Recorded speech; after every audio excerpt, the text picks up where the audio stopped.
AKADEMIYA 2063 for this opportunity. So we do have quite a loaded agenda this afternoon with several presentations and discussions. So I look forward to having an exciting session or exciting sessions with all of you. And we look forward to your contributions, especially the participants through contributions, and particularly the presenters who will be making presentations, as well as our discussants for this afternoon. So again, welcome to all of you to this afternoon session, which will also be the last session of the 3-day 2020 research conference. So with that, I believe all of you have the agenda. We are going to start with a recap of yesterday's proceedings, as well as getting to hear what the rest of today's program will be like. And to do that, we'll have that done by Dr. Catherine Glatzel, who is the Director, Policy Innovation at AKADEMIYA 2063. So, Catherine, take the floor, and you have 10 minutes to do so. Thank you. Thank you very much, Godfrey, and good morning and good afternoon, everybody, and welcome to day 3 of this year's research conference. Godfrey already introduced me. My name is Catherine Glatzel, and I'm the Director of Policy Innovation at AKADEMIYA 2063. My task this morning is to do a brief recap of yesterday's sessions and to briefly talk you through our program for today. Next slide, please. So before I do so, let me remind you briefly that the key objectives, especially for today, are to discuss the research evidence and the recommendations of the 2020 ATOR that was launched on Tuesday, the first conference day, to assess progress in promoting mutual accountability through the CAADP-BR process, and thirdly, to evaluate the status of CAADP implementation and progress towards achieving key goals and targets. Next slide, please. So yesterday was a particularly busy conference day where we had the opportunity to hear from more authors of several of the ATOR chapters. We started off with a plenary 3 on policies for competitive and sustainable agricultural production systems. We had 4 presentations with 4 discussants each and 2 plenary sessions. The day started off with Dr. Hiroyuki Takeshima, who is a senior research fellow at IFPRI, who talked about agricultural production systems, discussing a case study of Ghana's recent mechanizations interventions. This was then followed by Dr. Claudia Ringler, also of IFPRI, who presented latest research and recommendations on irrigation to transform agriculture and food systems, drawing on examples from Kenya and Ghana, amongst others. And she also discussed the role of some new irrigation technologies that are out there. The second part of the plenary 3 then saw 2 further presentations, 3 actually, by Dr. David Spielman, who is a senior research fellow and also the program leader of IFPRI's Rwanda office, who gave a very insightful presentation on seed policies and regulatory reforms, while Dr. Gashau Abate, also research fellow at IFPRI, shared his insights on fertilizer policies and implications for African agriculture. The last presentation was done by Dr. Edward Mabaya, who is Senior Research Associate at Cornell University, and Professor Thomas Jane, who subsequently served as discussants. Next slide, please. The second plenary yesterday focused on policies for inclusive development of modern food value chains, where we had 3 presentations. My colleague, Dr. Getao Tedesse, who is the Director of Bilateral Programs at AKADEMIYA 2063, discussed the transformation of midstream value chains, where he focused on millet in Senegal. This was followed by a presentation by Dr. Floor Wouterse, who is my former colleague at IFPRI and now principal researcher at the Global Center on Adaptation in the Netherlands, who spoke about institutions of collective action and smallholder performance, also drawing on evidence from Senegal. And lastly, Dr. Stephen Jaffe of the University of Maryland presented why food safety matters so much in Africa and made the urgent case for policy action in this important area. Next slide, please. After a short break, participants then had the opportunity to choose between two parallel policy symposia. The first one was led by Adam Gerstenmeier, who is Chief of Staff for the UN Food Systems Summit, who fittingly spoke about the 2021 United Nations Food Systems Summit and its relevance for Africa and the African perspective. This was very ably moderated by Malabo Montpellier panel member and Managing Director of the AGRF, Dr. Dibisi Araba. Dr. Apollos Nwafor, Vice President of Policy and State Capability at AGRA, served as discussant for this symposium. And the second symposium focused on the lessons and actions for effectively rebuilding Africa's agri-food systems following the COVID-19 pandemic, and was led by Alain C. Traoré, who is the Director for Agriculture and Rural Development at ECOWAS. The discussant for this symposium was Dr. Martin Fregene, who is the Director of Agriculture and Agro-Industry at AFDB. Next slide, please. Today, we have another full day of exciting sessions ahead of us, where we'll get the opportunity to listen to further 6 presentations, taking us through the ATOR chapters 11 to 16. We're starting off with plenary 5, which will focus on the enabling environment for transforming agri-food systems with 2 presentations. Dr. Antoine Bouet of IFPRI will be talking about the competitiveness of African agriculture, revisiting trade policy reform in Africa, followed by Dr. Daniel Resnick, also of IFPRI, who will be speaking about the political economy of agricultural policy in Africa and the implications for agri-food system transformation. Dr. Nadia Hasham, who is a trade policy expert at UNECA, and Professor Christian Henning of the University of Kiel will serve as discussants for that plenary. Next slide, please. We will then move into the second part of plenary 5, where our colleagues from the University of Bonn, Dr. Oliver Kirui and Dr. Heike Baumüller, will be presenting on skills development for value chain actors in African agriculture and the enabling environment for the digitalization of African agriculture, respectively. Professor Mohamedou Khan, who is Vice President of Academic Affairs and Provost at the American University of Nigeria, will serve as discussant for that session. After that, we will take a short break of about 5 to 10 minutes, but please follow announcements from my colleague at that point. Next slide, please. Finally, we will move to plenary 6, which is a very crucial session for this conference and which will look at progress towards achieving the cut-up goals. Presentation 1 by my colleague Tsitsi Makombe, Director of External Relations at AKADEMIYA2063, will be talking to us about tracking key cut-up indicators and implementation processes, while presentation 2 by Dr. Greenwell Machaya, who is Senior Researcher at the International Water Management Institute, will focus on promoting cut-up mutual accountability through the BR process. Discussants for this final plenary are Dr.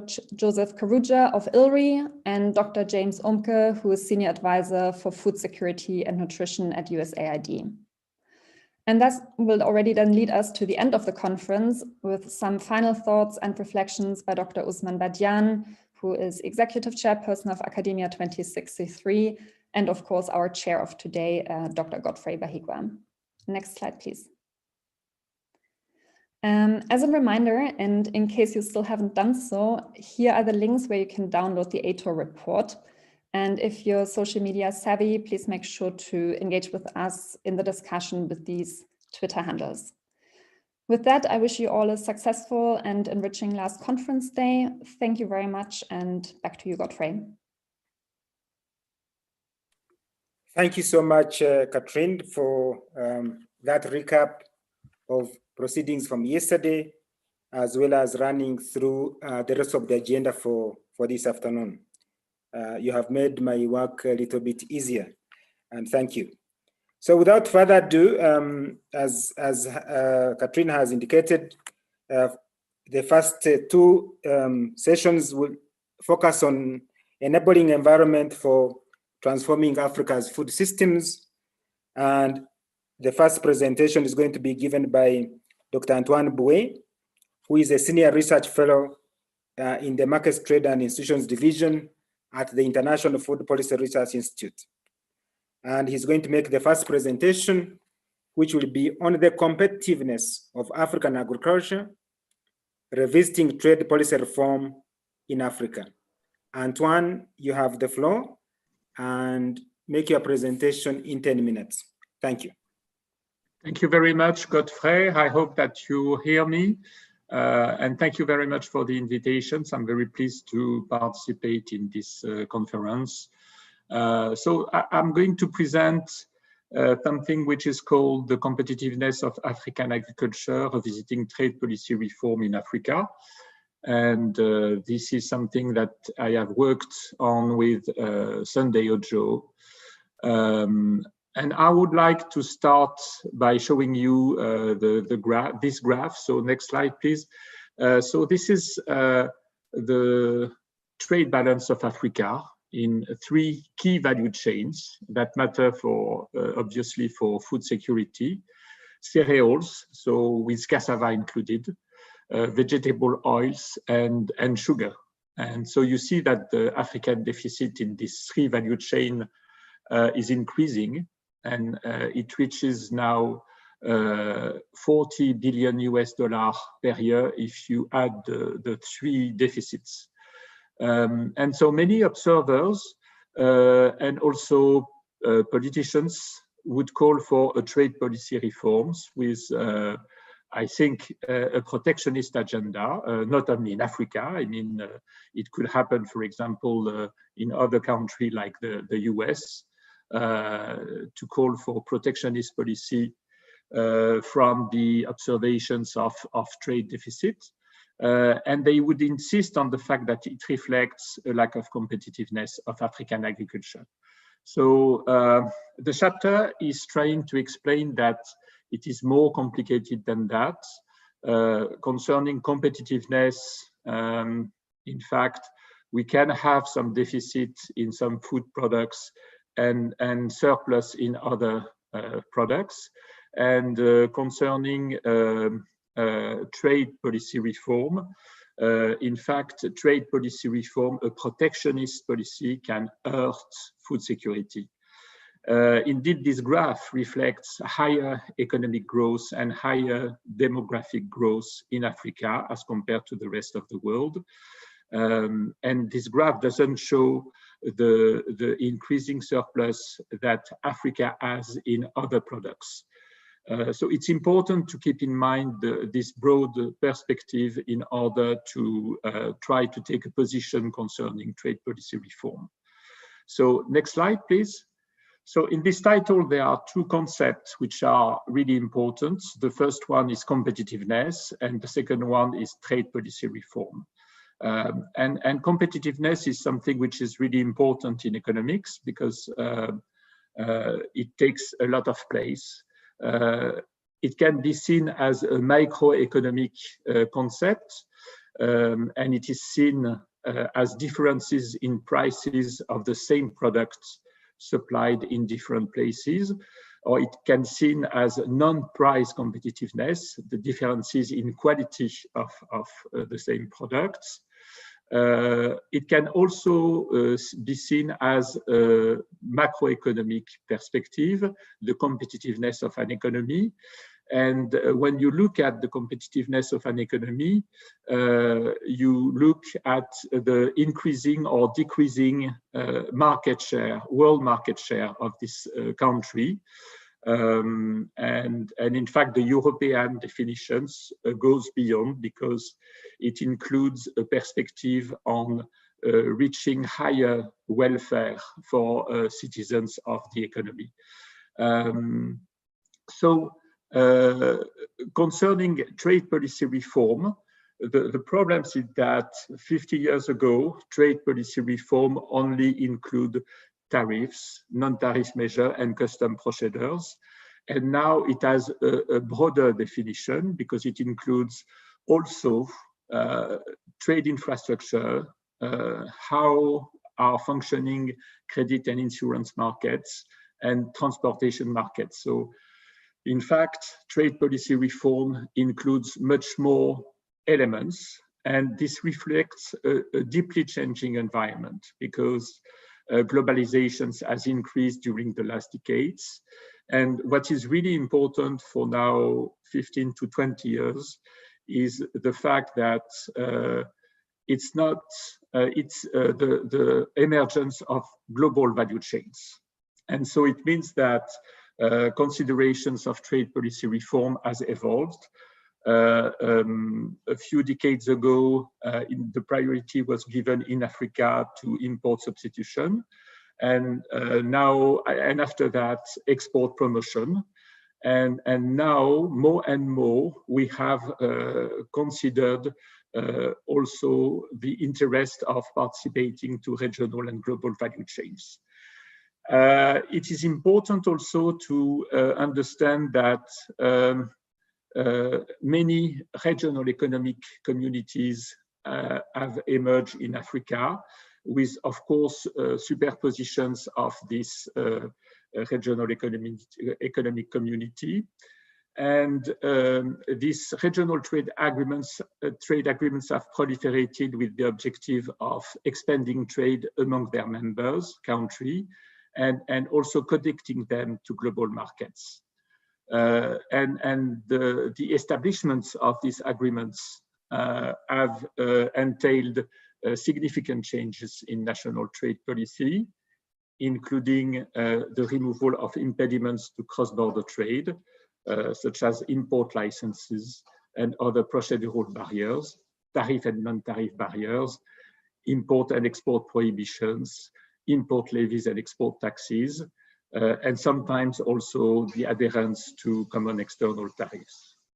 And so also there is the considerations of the fact that almost all African countries today are members of WTO. So next slide, please. So is Africa competitive? So in this chapter, we have included some element of appreciations of statistical indicators coming from a trade database. So we have, for example, given revealed comparative advantage at the product level. And we see that Africa is very competitive in 8 categories of products, agricultural products. So horticultural products, fish and related products, livestock products, cocoa and its derivative, cotton and related products, sesame, tobacco and legumes. All 55 African countries have a revealed comparative advantage in these 8 main categories. And the commodity most frequently identified are cocoa, cotton, fish and fish products, fruits, legumes, and tea. We also conduct something that you see on this graph, which is a decomposition of market share for each African agriculture to see if these economies have recorded an increase in agricultural world market share, and if these variations in world market share comes from structural reforms of trade policy as defined earlier, or if it comes from the fact that they are specialized in products which are very much demanded in the world, or if these economies export more or less toward countries in which import demand increase more. So we see that, unfortunately, many African economies have only benefited from a right products or geographic specialization. In fact, we have only few African economies that have benefited from real structural trade policy reforms, but we have a few examples like Madagascar, Togo. Next slide, please. I would like also to show you this graph, which is included in this chapter, and it is a decomposition of African agricultural exports by destinations, either extra-Africa or intra-Africa, and also by a stage of processing, either unprocessed and semi-processed versus processed products. And we see that extra-African trade is constrained by a high specialization in unprocessed and semi-processed products, while intra-African trade is more balanced. And it means that the African Continental Free Trade Area is promising in this regard because there are less constraints in terms of the specializations in export products. As concluding remarks, I would like to, next slide please. I would like to say that trade policy reform cannot be dissociated from macroeconomic and fiscal reforms and also market reforms. I would like also to say that non-tariff measure is an important issue. The non-tariff measure, I can show you a graph which show that the ad valorem equivalent of non-tariff measure is very high. So it means that non-tariff measure have a big impact on trade, negative impact. And also that the African Continental Free Trade Agreement is a very interesting policy perspective. But it will allow Africa to reach Malabo only if this free trade area addresses not only the full eliminations of tariff, which it will not do, but also other elements like efficiency of custom procedures and non-tariff measures. Thank you very much for your attention. Thank you so much, Antoine, for that presentation, quite stimulating. And without further ado, I would like to invite the second presenter, who is Dr. Daniel Resnick, who is a Senior Research Fellow in the Development Strategy and Governance Division of the International Food Policy Research Institute. And her presentation is going to be on the political economy of agriculture policy in Africa, implications for agri-food system transformation. Danielle, welcome, and you have 10 minutes. Okay, thank you so much, Godfrey. It's a pleasure to be with all of you today to present, as Godfrey just noted, the political economy of agricultural policy in Africa. So I'm going to talk in the next 10 minutes about 4 agricultural policy areas and highlight some political economy issues that have been noted by various researchers in each of these domains. The first is with regards to price distortions, including market and trade distortions. And here, some of the political economy issues have been related to political regime type and the role of different interest groups. Second, I'll talk about public investments, and particularly why we often see governments disproportionately spending on visible goods, such as input subsidies and infrastructure, rather than low visibility goods, such as ag, R&D, and extension. I'll then turn to agro-industry. This has been an area that many African governments have been pursuing in the last decade through growth corridors, export processing zones, and other types of interventions. Here's some key areas of political economy and governance are related to state business relations and bureaucratic autonomy. And then finally, I'll turn to agri-food system transformation. Taking an agri-food system approach entails a much broader array of actors and interests that need to be reconciled. And here I'll focus particularly on the need for better horizontal coordination across ministries and vertical coordination across levels of government. Throughout all 4 of these areas, ideologies, biases, norms, ideas, they all permeate each of these issues. I won't go into detail on those types of issues, but just to note that they're another important aspect of these political economy dynamics. So next slide, please.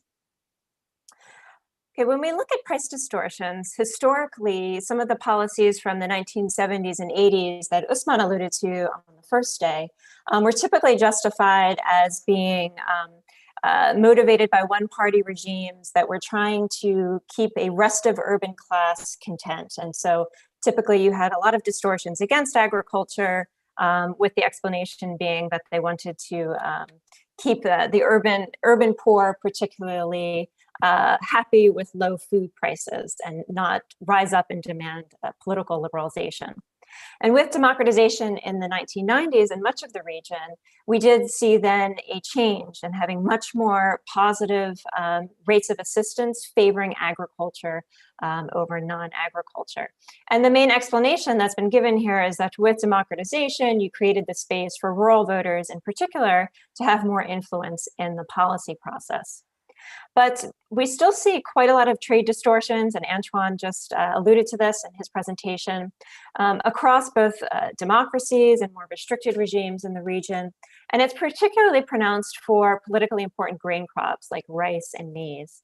In fact, some recent work shows that more than 80% of export bans since 1988 have actually occurred since 2000.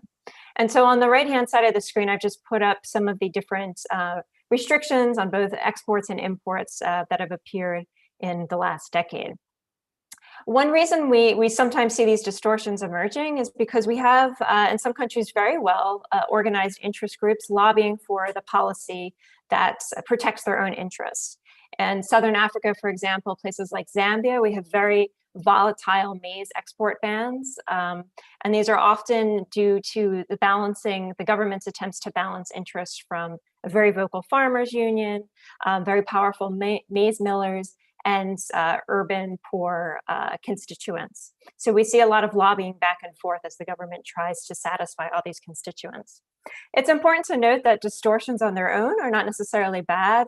Many OECD countries use these, but we need to think about how to make them strategic rather than arbitrary and volatile.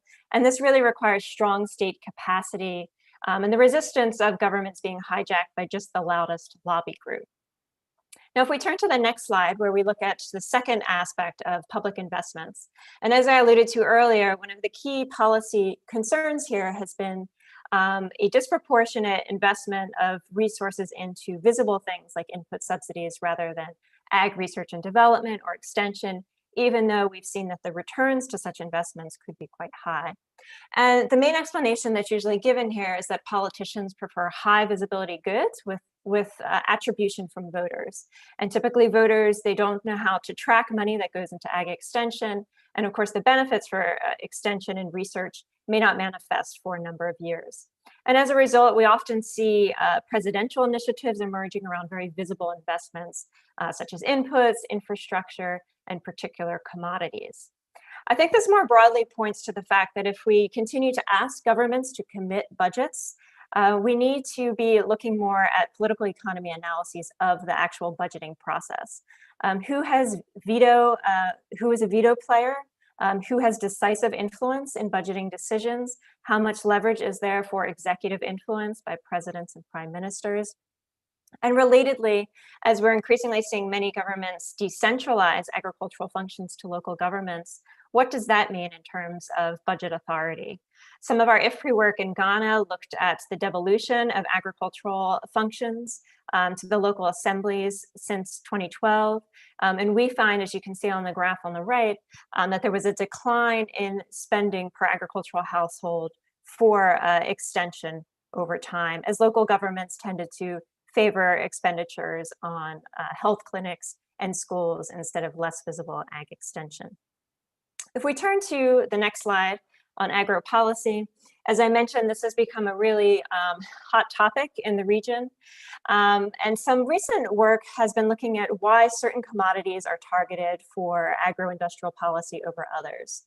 And early findings suggest that it tends to be where that commodity may benefit ruling party coalitions. And there's some examples that we've seen in Uganda, favoring dairy over other areas, Mozambique as well, with sugar over areas such as fish processing. More broadly, this area of work on agro-industrial policy highlights that to have successful agro-industrial policy, we need first state capacity to address coordination failures, both upstream and downstream, and to help the private sector with self-discovery externalities, identifying what are profitable opportunities. In addition, we need strong growth coalitions between state and business. And as you can see on the graphic on the right, these types of growth coalitions come when state and businesses are cooperating to increase investment in public goods. It's quite different from some of the other relationships that are up there, such as collusive relationships where state and business engage in rent seeking, which we see emerge sometimes over procurement contracts, for example, related to infrastructure and input subsidy programs. And then in addition, we need to be strengthening the autonomy and accountability of bureaucrats to help implement many agricultural policies, but particularly in the sensitive area of industrial policy, in a way that they are not experiencing excessive political influence. If we go to the next slide, here we turn to agri-food systems. And I think some of the political economy dynamics I mentioned with regards to those previous three areas become more pronounced here, because the agri-food system agenda is very broad. It entails having a robust agriculture that creates jobs, promotes healthy diets, and promotes sustainability, both economic and environmental sustainability. And so you can see the 5 columns on the right are highlighting the many different policy categories we're expecting the public sector to help with in terms of productivity enhancing investments, regulatory investments, and so on. At the same time, they're trying to reconcile many different policy objectives for farmers, processors, consumers, and so forth. So if we go to the next slide, just highlighting here that really this agenda requires harmonizing multiple policy objectives. And in doing so, it's going to involve first engaging with a number of cross-sectoral issues and cross-ministerial cooperation. We're going to be needing to look at expenditures beyond agriculture, looking throughout the agri-food system to get this agenda going. In addition, we need to be thinking about how this affects the boundaries of different ministerial mandates. Who is accountable and responsible for delivering on different objectives when they are so broad and they involve so many different ministries? And then we have a multi-level challenge because we are dealing with value chain issues that may be spanning very different political authorities in rural and urban areas. And if we just think about cities, which have gotten a lot more attention with the Milan Urban Food Pact, cities have very complex institutional oversight, as you can see just in this one graphic, just of Accra, over governance of one small part of the food system, which is informal food trade, where you can see you have both kind of national regulations, ministries, agencies, as well as disparate local government departments that have control of this area. So if we go to the next slide, which is my final one, I just want to conclude by highlighting that political economy permeates many policy decisions, and I think it's important we take this into account ex ante to make sure our policy formulation and implementation is realistic and takes into account different incentives and interest groups. And as was noted on the first day and in many of my previous slides, this really requires increased attention to strengthening state capabilities in various ways, including improving low budget transparency in the region so we can be tracking budgets, building capacity for budgeting and M&E across agri-food system ministries, and then pushing us a little bit out of our comfort zone and dealing with supporting parliamentary ag committees, audit institutions, and strengthening not just farmer producer associations, but also business associations. Finally, there are a lot of public sector experiments that have been occurring in the continent, experiments with multi-sectoral agencies, performance contracts like in Rwanda and South Africa, and different types of presidential delivery units where you bring ministries together across sectors and try to target specific objectives in a particular time frame. So there's much that we can learn about what's working with these models to help us with an agri-food system agenda. So I'll leave it there and turn back to you, Godfrey. Thank you. Thank you so much, Danielle. Again, another stimulating presentation on political economy of agricultural policy in the continent. And to discuss the first presentation is Dr. Nadia Hasham, who is a trade policy expert with the UN Economic Commission for Africa. Dr. Hasham, you have 5 minutes to discuss presentation number 1. Over to you. Thank you. Thank you very much, Chair. I'd first like to commend the writers for a really interesting paper. Particularly, it is quite relevant for looking at the future of intra-African trade, and particularly the role of trade policy. This question of what is the role of trade policy in enhancing agricultural competitiveness is a critical one. So I've noted that the interesting analysis of the decompositions of market shares is quite compelling, and the identification of some of those commodities, cocoa, cotton, fish, and fish products, fruits, legumes, and tea, is quite in line with what we also are seeing in our work at ECA, and this also division of looking at raw versus processed products, and recognizing that in the intra-African context, there are fewer constraints to the trade of those, is interesting and critical. So while intra-African trade is dominated by manufactured goods, agricultural products still account for a significant portion, around 22% of intra-African trade. So I'd like to focus on that a little bit.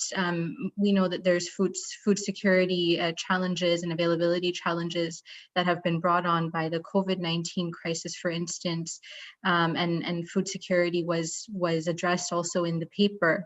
The continent as a whole is a net importer of basic food, and about 15 countries or so are net exporters within that. So there's still opportunities here.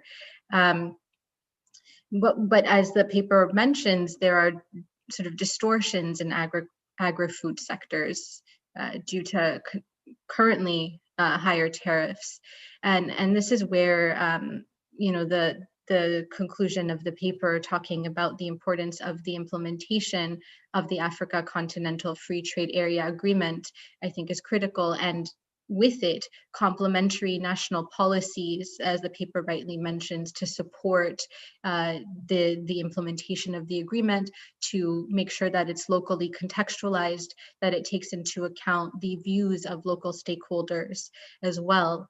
And so some of the challenges mentioned, for instance, challenges with transport and infrastructure that have, despite small geographical distances, have created some challenges to intra-African trade. The fact that there is a considerable amount of informal trade happening also needs to be addressed. And maybe we can just on that for a minute also reflect on another point that the paper mentioned, which is about the importance of data, and the fact that when we're thinking about trade that's happening on the continent, given the large scale of informal cross-border trade, which is dominated in many cases by women, sometimes up to 70%, that we are sometimes missing out on an important source of data in understanding the nature of informal cross-border trade, often of agricultural commodities. And this is critical in many cases to also food security in those along those borders. So there's some work that's being done by us and by others to figure out how to better measure the informal sector, better measure informal cross-border trade, better measure contributions of women, for instance, to trade, and how to understand then at the national level, what does that mean for national capacities for responsive trade policies that can take into account a more holistic view of that data.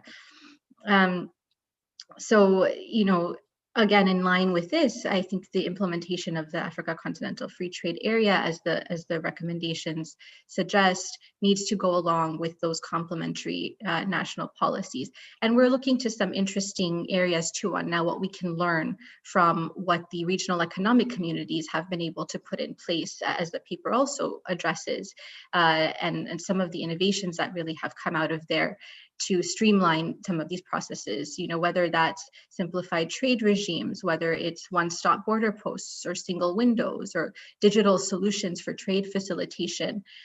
We do also need to, again, here address the inclusivity dimensions, recognizing that there is a digital divide, and so we need to be cognizant there of different solutions that are put in place. But we are, optimistic on learning from the experience of the regional economic communities, and what our modeling is showing us with the implementation of the free trade area is that while a large proportion of the benefits will be in industry, still nearly a quarter will be in agriculture and food.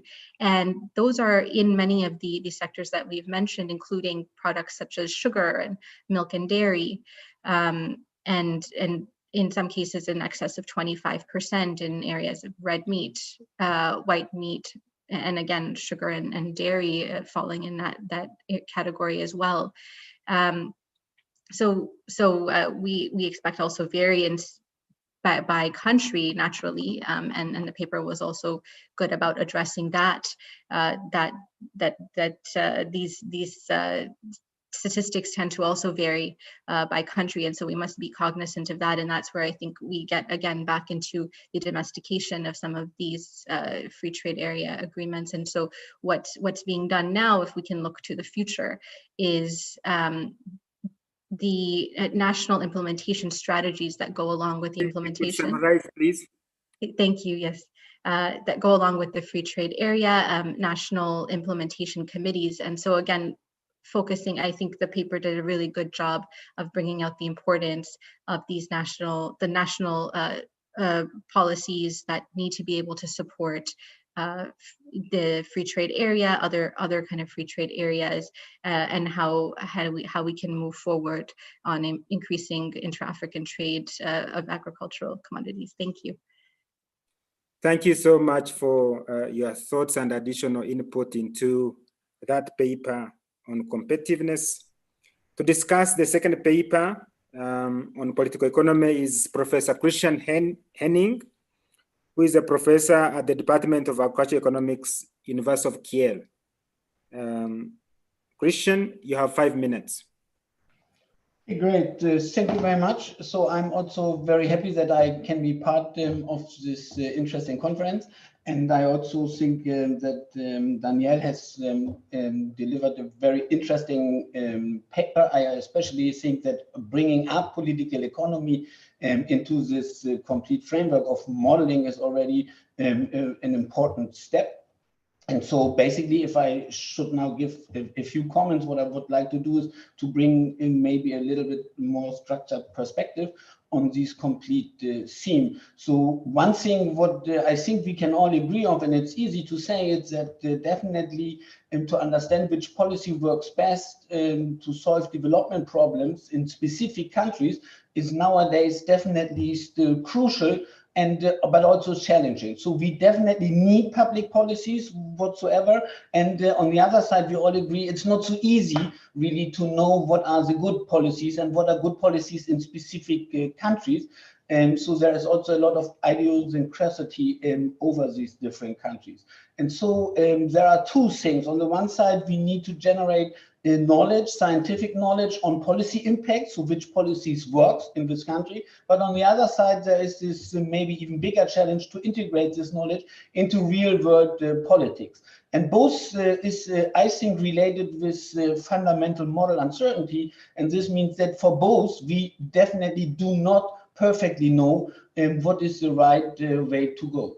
Now, if I will be a little bit more specific, I like to first start with thinking about what do we really mean by political performance? I mean, how do we really know that a political system, a government, has a good performance or a bad performance?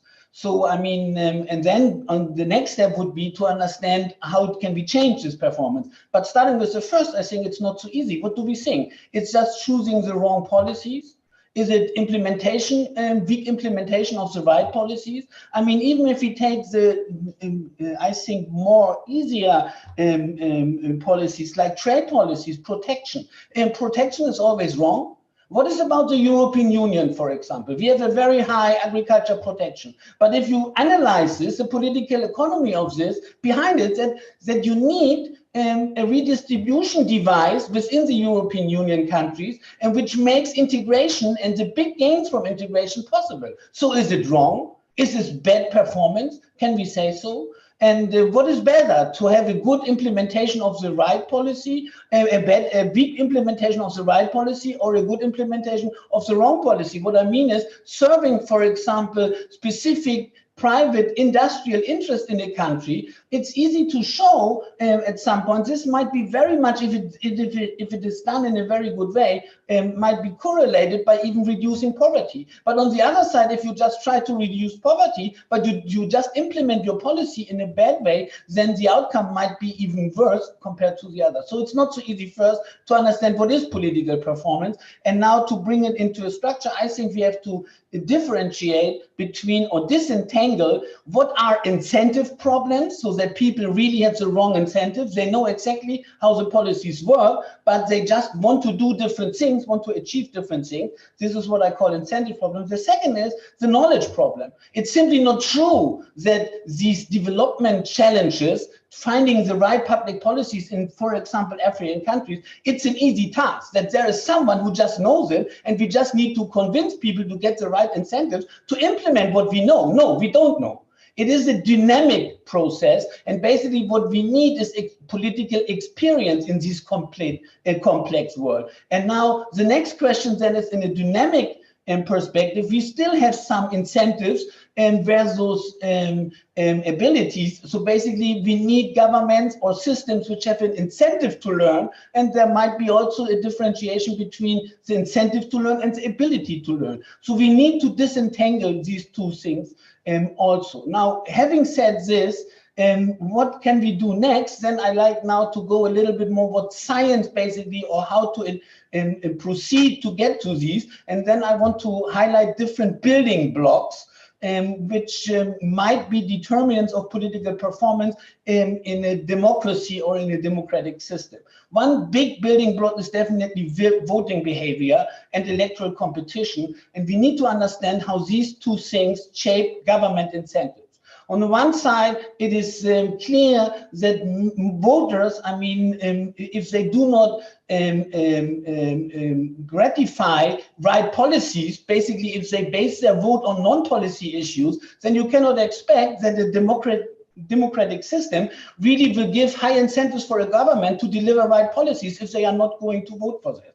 On the other side, if voters focus on policies and vote based on policies, but if they do not understand how policies work, then basically if we have biased voter beliefs, then even a good system, fully democratic, where basically government really gets the incentive from the voters, still will not do the job. So what I think, and last thing, what we need here is, of course, to get the right way, we need definitely systems which on the one side include the voter interest, but on the other side, which also take care that this voter behavior gives the right incentives for the government to really select good policies. And what I think to our research is very important is that we find stakeholder implementation, involvement of stakeholders, which are as the political leaders of different social groups really can do this job between the voter and the government. The second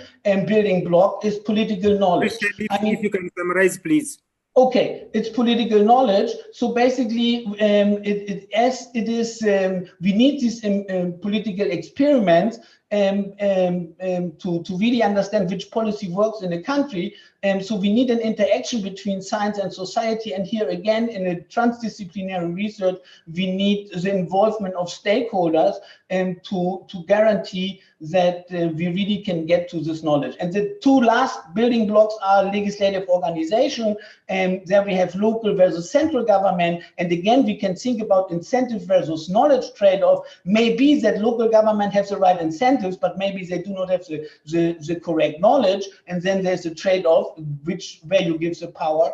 And the last thing is bureaucratic organization. I think here Daniel made very good examples. We need a very bureaucratic organization which is transparent, which is incentive compatible, maybe competitive, and which is also coordinated between interministerial committees. And the final thing, what can science contribute to all of this? To really get closer insights into these different building blocks, we need quantitative models, what we already have in economics. We need this also for political economy to get closer to the different facts which dominate political performance in the different countries. Thank you very much. Thank you, Christian. So that brings us to the end of this first session. The discussants and from the presenters and discussants, but we do have about 10 to 15 minutes to invite comments or questions from participants. And if you would like to ask a question or make a comment, you have that option to raise your hand and I will recognize you. Chair, we had several comments and questions from Mr. Martin Fowler from USAID. I would like to invite Martin to open his mic. Can support help with that? Okay, so if you can have Martin Fowler.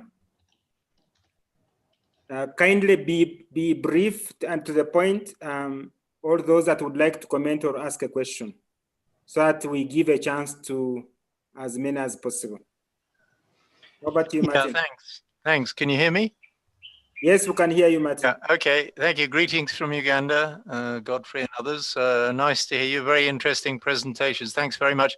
I mean, I think I was just struck, as you can see, my comment when Antoine was presenting. Everything sounded very nice in theory, but we seem to, and the discussion on the political economy was very relevant.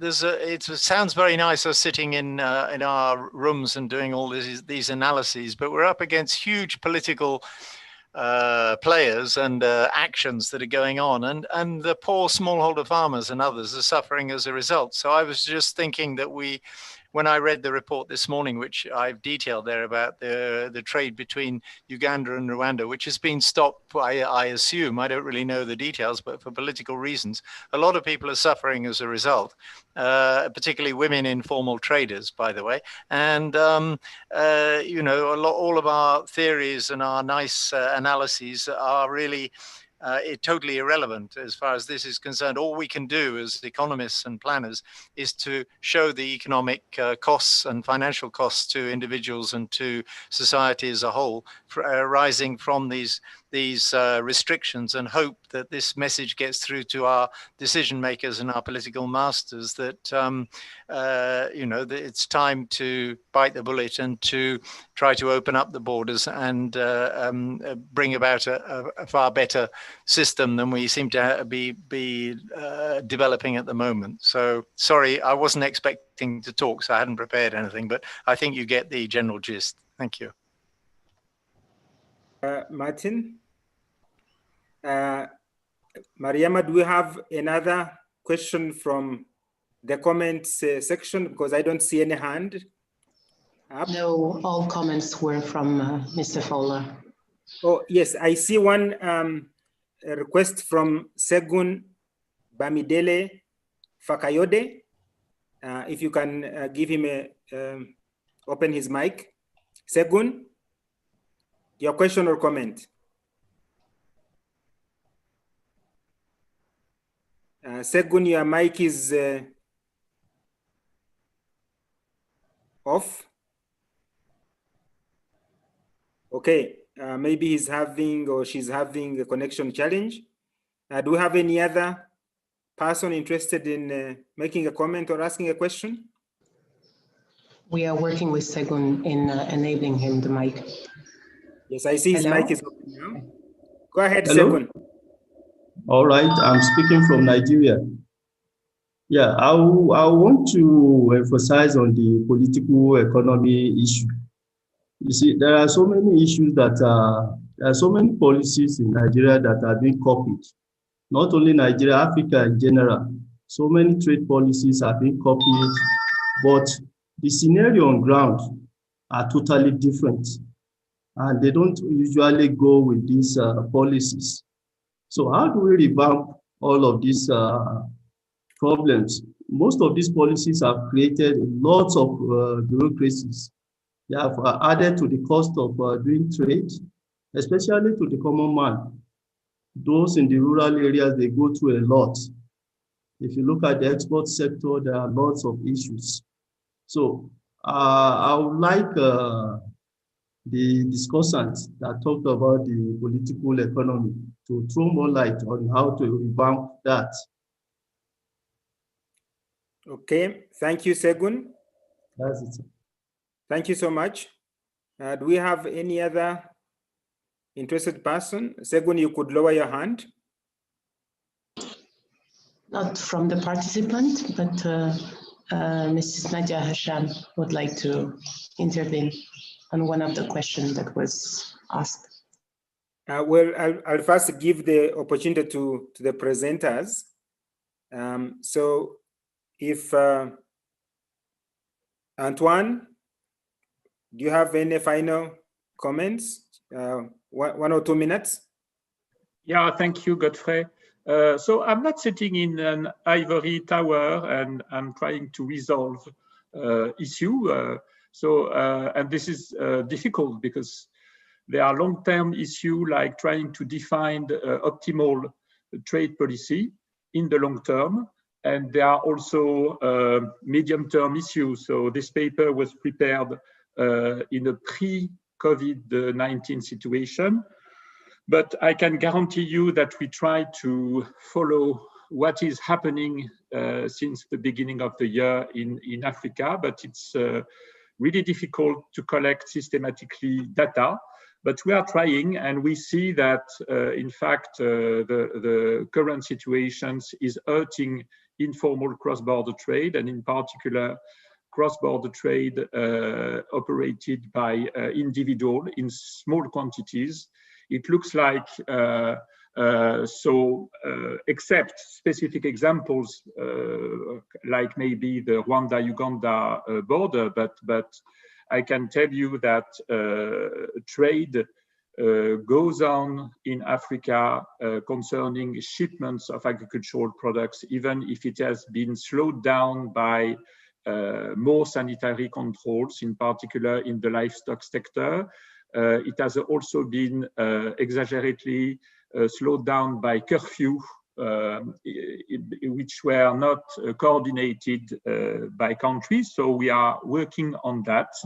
But of course, the paper was on a long-term perspective, trying to define what is the best strategy for Africa, which is not easy because, of course, you see that Africa is importing a lot of food security, of products which are important for food security, and they are specialized in niche products, which can be interesting because farmers can earn more money with that. And so it can be interesting to do this and to import products in which they have no comparative advantage, unfortunately. I mean, these are two different perspectives, but I can guarantee that we work on both perspectives. Thank you, Antoine. And then Daniel, would you like to comment on the challenging question from Martin Fowler on the border conflicts that impede trade or proper policy implementation between nations? 1 minute. Okay, well, thanks, Godfrey. I think all the comments are nicely relevant with what Antoine and I were both presenting. I think, you know, Martin's point goes to Christian's point on the incentive problem. Christian mentioned two key things: the knowledge problem. Do we know the right policies? And then if we know the right policies, what are the incentives to implementing them? And I think Martin's example, you know, highlights that we have these grand plans for interregional trade, and we do have then the reality, the political reality of political leaders having animosities with each other. And so, you know, we do need to take our kind of commitments, our rhetorical commitments, and see how much the political economy will actually support these and be realistic about the types of policies we can expect. And then I would add to Christian's approach, you know, that we have the knowledge problem, the incentive problem, and then the implementation challenge. And that gets back to my point about the state capacity. And I think collectively, this all goes to what Segun was saying about, you know, we do have these expectations about what are good policies on trade and elsewhere. But then we have to look at the realities of on the ground. finally, I'd made a cause for a push for trying to better understand what are actually citizens' policy preferences, because I think many of the examples I gave were talking about the assumptions that politicians have based on their assumptions of what citizens, agricultural producers, farmers want. But I think we don't have a clear understanding of this. And so, for example, as Christian said, you know, there may be good policies that are badly implemented that are actually less preferred by citizens than other types of policies. So I think, particularly in the political economy area, pushing more to understand what are preferences for input subsidies over extension and other interventions would also help governments better prioritize. Thanks, Godfrey. Thank you so much. And then finally, Nadia wanted to have a minute to also make final comment. Nadia? Thank you. I just wanted to acknowledge the comments that were made, particularly around the informal cross-border trade and the inclusion of women, and tie it a little bit back to the paper, the first paper. The first paper does indicate some successful interventions, for instance, export processing zones in the Madagascar example. And while we have to be careful of a widening gender wage gap and working conditions, the New World Bank report actually shows that projects that the gender wage gap will narrow because women are concentrated in lower skilled activities, and those are expected to, the wages there are expected to increase much faster. At the same time, there are non-tariff barriers as well, and that's where the national policies need to come in terms of land ownership, in terms of access to finance, technology, information, and move smallholder farmers up in the value chain discussion that the paper goes through.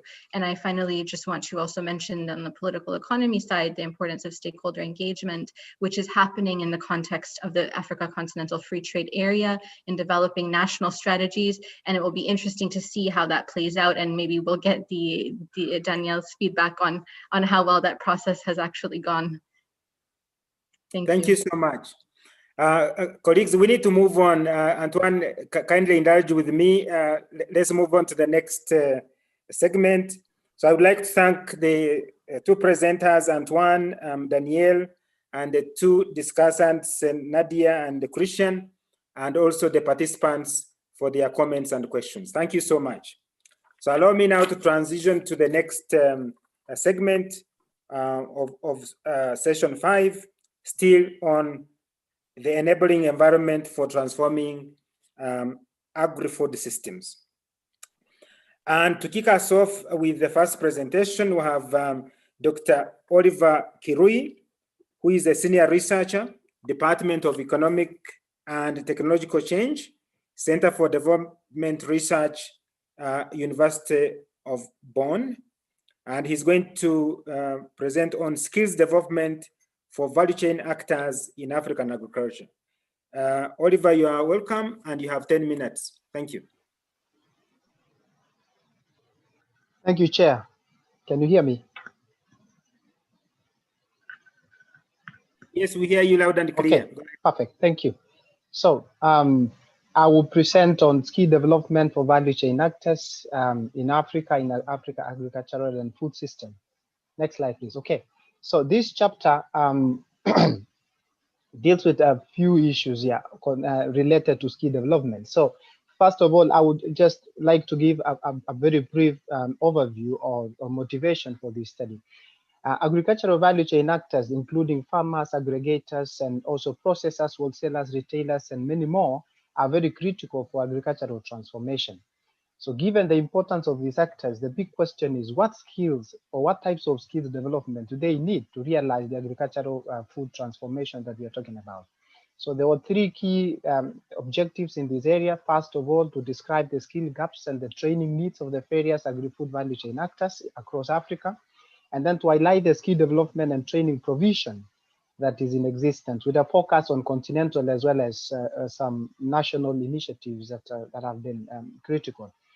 And finally, to highlight some of the policy recommendations that would be good to enhance the skills of the skill development of the various agri-food value chain actors across Africa. Next slide, please. So the significant contribution of skills and knowledge for agricultural productivity, as well as effective and efficient management of resources like land and so forth, cannot be overstated. Vocational training as well as skill development is key in transforming small-scale producers, as well as the other value chain actors, into skilled entrepreneurs who are able to run their farms or their businesses as productive and sustainable economic enterprises. Click again, please. Conceptually, by raising productivity, training and skill development can lead to increased food supply. It can also lead to lower food prices, especially for the net food producers or net food purchasers. And also it can lead to improved nutrition. Some studies have shown that training and skills on specific topics, for example, post-harvest handling, may lead to improve food quality, reduce waste, and also efficient use of resources. But ultimately, skill development is needed to improve food security situation of the household and increase the incomes of the agri-food producers, as well as the other players in the allied sectors. Next slide, please. But when you look into the African context, technical, vocational, and education training sector is grossly inadequate. First of all, there are far too few training opportunities for young people and basically for all the farmers. And because of many years of neglect, the existing training institutions or TVET institutes in many countries are poorly equipped with physical, the human, and financial resources.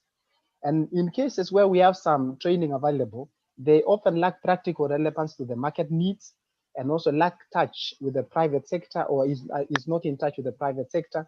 And in most cases, they are focused solely, if not complete, if they are mainly focused, if not only on technical or the art skills, and the curriculum in many of these institutions is outdated. There is also another problem of low quality of teaching, which emanates from lack of the staff lacking the necessary combination of academic competences alongside the technical qualification and the industry experience that is needed. Next, please. So I would say that in my own view, lack of proper training is what I would consider as one of the greatest weak links, or the weak link in terms of modernization or transformation of African agriculture. So agricultural and technical vocational training is increasingly being supported by several actors through the vocational colleges or university-based and accreditation certification systems. But also we have the private sector institutions and job-based training that is ongoing now. But these actors can be classified into formal, non-formal, or the informal categories. And we, as we can see, we look in this case post-secondary, from secondary education to post-secondary and then in tertiary level. So there are different agencies or agents that could participate and provide this form of information. But the anticipated recipients of this training as a wide range of group, as I mentioned, there are students or apprentices, there are farmers, smallholder farmers, we have also the commercial farmers, and then we have entrepreneurs along the agricultural value chain, aggregators, the processors, so agribusiness managers. All these require different forms of training. Next slide, please. So the human capacity needs for training for the different recipients, as I mentioned, is very diverse. We need both the hard skills and the soft skills. So the technical, the managerial, the business, entrepreneurial skills. So say, for example, at the production level of the value chain, technical skills like land preparation methods, proper use of inputs, seed, fertilizer, machinery, crop management, and post-harvest handling are all important for the different, all the producers. But processing skills are needed to transform the raw products into shelf-stable products, also that could preserve the nutritional content of this food and smoothen seasonal availabilities, as well as reducing food waste. Management skills are important, especially for value chain actors to be able to efficiently manage their resources, physical, financial, or human capital resources. Entrepreneurial and business skills are important as well, because they increase the profitability of the enterprises. And these are important, especially when dealing with the input and output market participation and engaging with the different value chain actors. The next slide, please. So there are so many different professions that we can talk about when it comes to agricultural food sector. So whereas most of the focus has been on primarily on the farm level and basic processing, we propose that a broader set of skills is required to transform the agricultural sector in Africa. So the relevant professions could be grouped into what are called the core professions, and then the second category, the support professions, and the third one on the far right is the cross-sectoral professions. So core professions are those that are needed or that are directly related to agricultural value chains. They may vary from degree of specialization and due to innovations as well. So the introduction of new technologies, for example, may require highly specialized skilled labor beyond the production level of the value chain. For example, inputs, fertilizer mixing. You also would need different processing and storage technologies and different retailing specialization there. But support professions are the ones that are required to ensure the proper functioning of the core professions at the different stages of the value chain. For example, I'll give one example. For example, machine technicians are needed to repair and to service farm machinery, but there are also electricians are also needed to ensure that there is proper processing and storage of the proper processing, storage, and as well as logistics.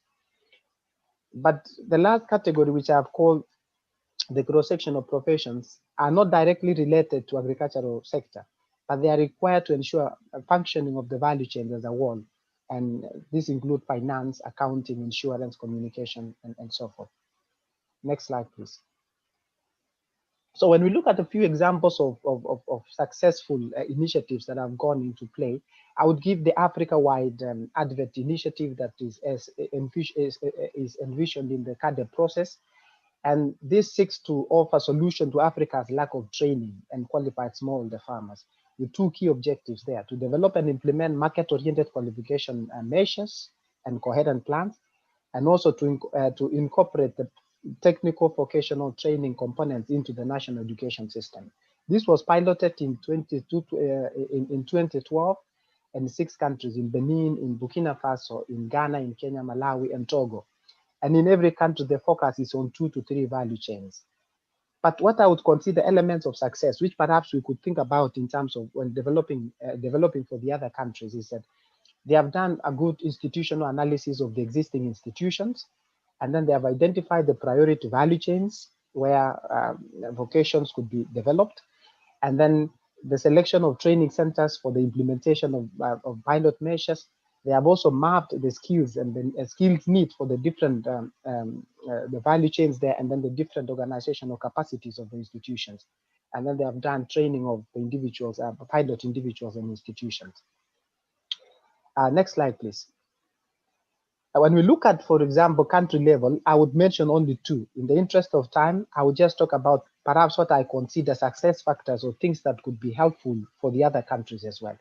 Alage Advet College in Ethiopia is one of the ones is one that could be considered one of the successful ones, because first of all, they put considerable resources. For example, they have about 4,200 hectares of land with infrastructure and facilities for practical agricultural training.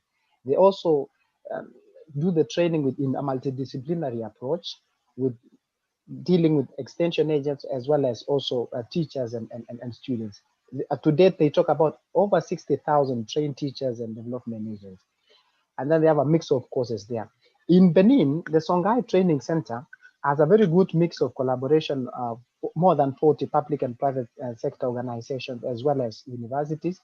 And then one of the beautiful things about it as well, or things that we could borrow from them, is that they have a framework to monitor and support the trainees beyond the institution. So they give them microcredit to help them to set up their farms. And then the last point I could mention about that is the cascading nature of information or training, where when a farmer is trained or an individual is trained, there is a follow-up to have him train 6 other members, other farmers in the communities where they come from. Next slide, please.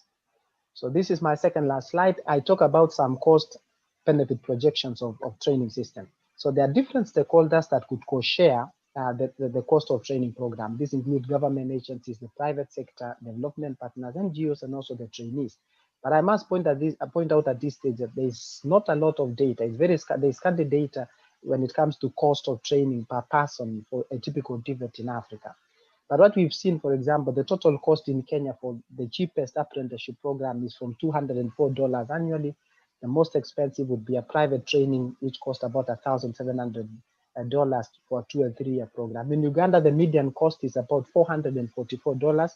Ghana, Mozambique, the cost for a 2 to 3 year program cost about $1,500.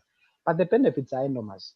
First of all, to the companies or the farms that participate, the trainees are able to perform skill tasks, so they are able to do the jobs that the companies could have had to employ people to do that, or performing the unskilled tasks. So this includes also doing the things that they would have had to employ wage earners to do these activities.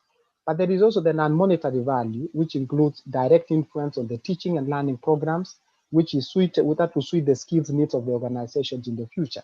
And this would also reduce the future cost of recruitment, induction, and also in-house training. If you do one more click, there's a point that I would want to say there. The investment per person on average, yes, that's my last, I'm going to my conclusion. The investment per person in advert in Africa today is close to about $500 per person. But there is significant benefits in terms of productivity gains and also in terms of the farms participating and the farms participating getting more value.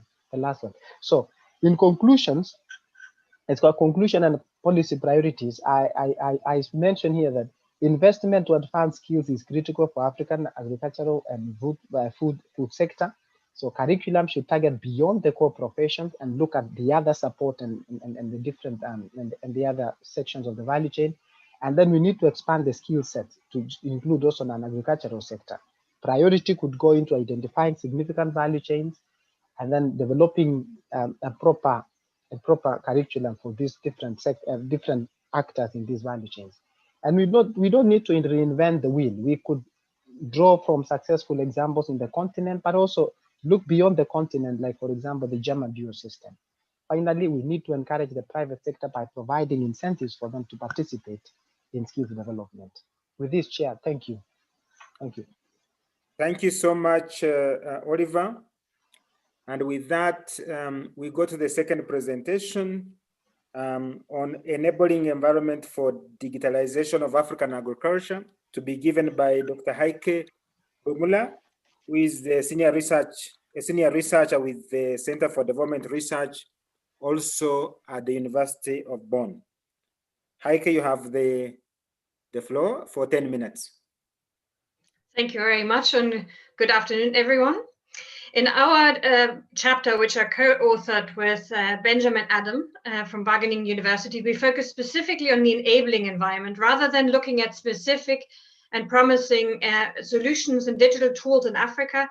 In the agriculture sector, we wanted to look at what is needed to actually scale these solutions, because what we are seeing is that there are many startups that are showing promise, but we are not seeing much scaling of these solutions. Next slide, please. I wanted to start a little bit with concepts, because I'm going to talk about digitalization for agriculture. And what I mean by that is the use of digital technologies, innovations, and data to transform business models and practices across, and that's important, the entire agricultural value chain. And not as an end in itself, but really to improve incomes, to improve food and nutrition security, build climate resilience and inclusion. But to sort of put a bit more practice into this theory, I would like to highlight a small example of supply chain management. And here I'm talking about all sorts of different types of digital technologies that can be used along the chain. Next slide, please. So here we have a coffee farmer who delivers a sack of coffee to the collection point. It gets assigned with a code so that it's traceable. The information gets stored in the cloud and in the blockchain. And the farmer also can get that information on his phone. It then gets weighed on an electronic scale. Again, the information is stored and sent to the farmer. The farmer himself gets paid with mobile money through, for example, M-Pesa, as found in Kenya. The crop then gets transported on. The truck is tracked with a GPS to know where it always is. The information gets stored again until it finally arrives at the storage facility or the processing facility, where you can use, for example, sensors to measure the moisture content. All of that is collected in the blockchain and accessible through all sorts of different types of devices. And now I sort of shortened the the chain a little to speed this up a bit, but at the end of it, you have your pound of coffee. And using the information that is contained on the packaging, in fact, the buyer can then trace back the coffee all the way to the farm. And this might sound, some of this might sound like the future, but we are already seeing promising examples of African companies that are investing in exactly these types of technologies. Next, please. So what is the status of digitalization for agriculture? Of course, there's always data issues, but the CTA last year did a very comprehensive assessment of solutions that are offered through mobile phones and other technologies. They identified 390 solutions across the continent, and they also tried to estimate the number of users of these solutions. So what they estimated roughly, admittedly, but still, that these solutions have 33 million registered users, but of those, less than half actually know roughly how to use the application, and even less, only 15 to 30% are actually active users. So if you think about the total number of smallholder farmers across Africa, that's of course not a very large number. The primary use case is advisory services, but also financial services, and to a lesser extent in supply chain management. We see a large geographical focus of these users. 70% of registered users are found in East Africa, which is leading in this area. But most solutions are small. Only 15 of them exceed the 1 million user mark. Next, please. So we want to highlight 4 areas of priorities for action. There are more in the chapter that we prepared, but for the sake of time, I wanted to focus on 4 specific areas around policies and strategies, financing, the business environment, and digital literacy and skills. Next, please. So the first priority we want to highlight is that there's a need to reassess and, of course, adapt also existing policies and strategies across Africa.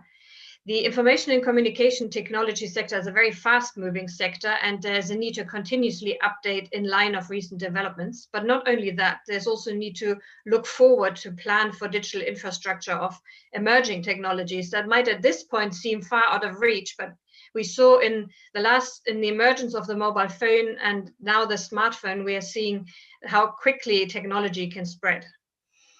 There also needs to be, though, at the same time, investments in high quality, affordable and equitable access to these digital technologies. We still see many more men having access to women, and we also see that the access tends to be much better in urban than in rural areas. And at the same time, we cannot only focus on digital strategies and policies, we need to embed these in broader food and agriculture policies. Next, please. The second major area I want to highlight is financing for developers, the ones that actually develop these solutions that are then offered to farmers and other players in the agricultural value chain. And the focus we want to put forward here is financing for local developers, because they were the ones that have been driving this sector so far in Africa, and thereby also creating jobs and creating income, as well as digital solutions for farmers. And this trend should be supported and continued. And for that, we need more access to low-risk startup financing that can include grants as well to de-risk financing. But then importantly, also mid-level finance, where to enable scaling of promising solutions so that they don't stay at the startup stage. But of course, in the long run, what we really need is to support viable business models that can generate revenue. And that might entail subsidizing those people who cannot afford paying for services. Next, please. The third area, which admittedly goes for any business, but nevertheless is worth stressing here, is the need to provide a conducive business environment for developers of D4Ag solutions. One promising area is knowledge and innovation hubs. We already have a large number of tech hubs across Africa, that especially Nigeria, Kenya, but also other regions. And these can be strengthened and expanded. They focus very much on technology, and we feel that there's more need to expand them into knowledge hubs as well. And at the same time, they can be the basis for strengthening networks amongst local startups. We also need to, like for any other business, improve the regulatory environments and frameworks. And also, as we heard earlier today, there's this sector can also benefit from better continental market integration by generating economies of scale, because that is what digital services are quite able to do, is to, when you add more people, you don't necessarily add the cost in the same way, if you can expand that across Africa. Next, please. And the last point, and this in fact links a little to my colleague's presentation as well, is that the need to strengthen digital literacy and skills. And this is, we feel, on two levels. So one is to facilitate the development of solutions. So that includes tertiary education for programming skills or content development skills, but also to integrate computer skills with other sectoral knowledge in the agriculture sector and with business skills. The second area is to facilitate the uptake of solutions, because it's not enough to develop them, there needs to be a market to sell them to. And this would require much more digital education at all levels of education, in schools, vocational training schools, or universities. But also because of the fast moving sector and ICT developments, there's a need to provide regular on-job training for the users. At the same time, there needs to be an acknowledgement that there will always be different skill set levels, and that these solutions need to account for these different skill levels. Next, please. And this is where I'm coming to the end already. I just wanted to leave you with a final thought that we wanted to highlight again. Often we talk about digitalization as a way to transform agriculture, food and agriculture in Africa, and we feel that yes, it has transformative powers, but only if the sector as a whole is supported through investments, policies, and innovations. So it can facilitate and accelerate the transformation of African food and agriculture, but by itself, digitalization and digital solutions will not be able to do that. Thank you very much. Thank you so much, Heike. Thank you. I've actually done it under 10 minutes, so that's very, very nice. Now to discuss, as you had at the beginning, one of our discussants is not available, Dr. Ibrahim Garuza. So we'll have one discussant, and that is Professor Mahamudu Ka, who is the Vice President of Academic Affairs and Provost and Professor of Information Technology and Computing at the American University of Nigeria. Professor Ka, you have 5 minutes to make your remarks. Okay. Good afternoon or good morning, everyone. I hereby convey my appreciation and thanks to our authors of the chapter, Heike and Benjamin, and our first presenter on the environments for the digitalization of African agriculture. Both presentations are very timely and very important on the future of agriculture. It is indeed quite evident from the chapters presented that digital and emerging technologies do offer great potential to facilitate radical transformation and also improve efficiencies of the agricultural sector weaknesses in performance in most African countries, to provide or the inability to adequately provide new economic opportunities, revitalizations, value creations, and to promote equity and sustainability in both food and non-food agriculture supply chains.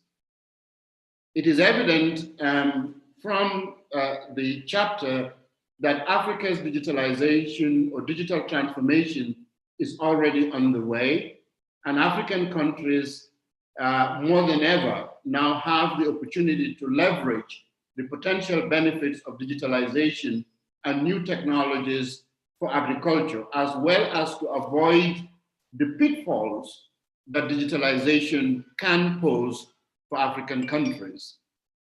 Thus, the paper also do provide insights and underscore the importance of a sound digitalization environment that embraces smallholder farmers and other actors along the agriculture value chain to ensure that Africa's rural communities or rural areas are not left behind.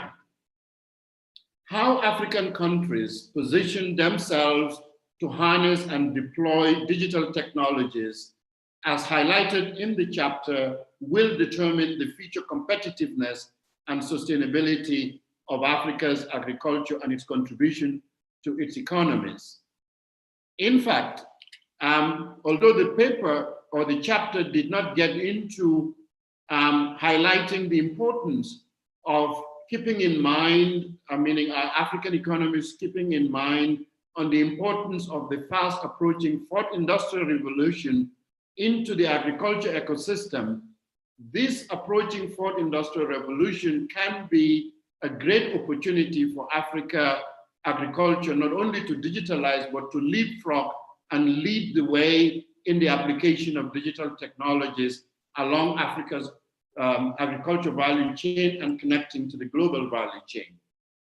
Now, while these technologies may be out of reach for most value chain actors in African countries for now, it is an opportune moment to devise appropriate strategies to equip the next generation of farmers with the right set of digital skills to enable them to harness these digital solutions and services still on the horizon. This is well conveyed and articulated by Heike and Benjamin on the chapter, and do provide a section on giving insights on literacy and skill development. Now, the chapter also does suggest pillars on big data, one of 4 pillars that will be important in adoption and implementing digital technologies. One of the key pillars that comes to mind as I review and read the chapter is the pillar on big data analytics. The chapter highlights the importance of quality agriculture data. It also highlights the importance of the creation of digital identities or farm registries to support smallholder farmers. Also, it underscored the importance of reliable and authentic agriculture content as one of the challenges affecting the performance of digital agriculture solutions. So when we talk about digitalizations, it's not only the artifacts, meaning the equipment, but there are other aspects of digitalizations that goes to the process level and to the data level that are equally important. And this was a point that was driven on the chapter. However, Heike and Benjamin's chapter came short in providing further insights of the emerging technologies that support big data analytics for agriculture. I wish the paper had gone a little bit further to expand on that section, because they've just touched on them. For example, it would have been great for that section of the chapter to get us into the adoption and use of artificial intelligence or robotics or drone technologies, blockchains as emerging digitalization technologies that are central for the enabling environment for the digitalization of African agriculture. The chapter came shy of getting into those aspects.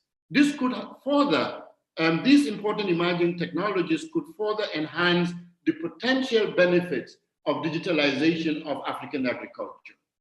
For the enabling environment for the digitalization of Africa's agriculture, automated tractor steering, for example, reduces the need for experienced machine operators, mitigates the risk of equipment damaging, and minimizes the chance of errors and the application of seeds, fertilizers, and pesticides. The greater control offered by robotics operated farm machines could not only save farmers money on inputs, but also allow them to reduce soil compaction, nutrient loss, and soil erosion. These are critical as part of the digitalization within the environment.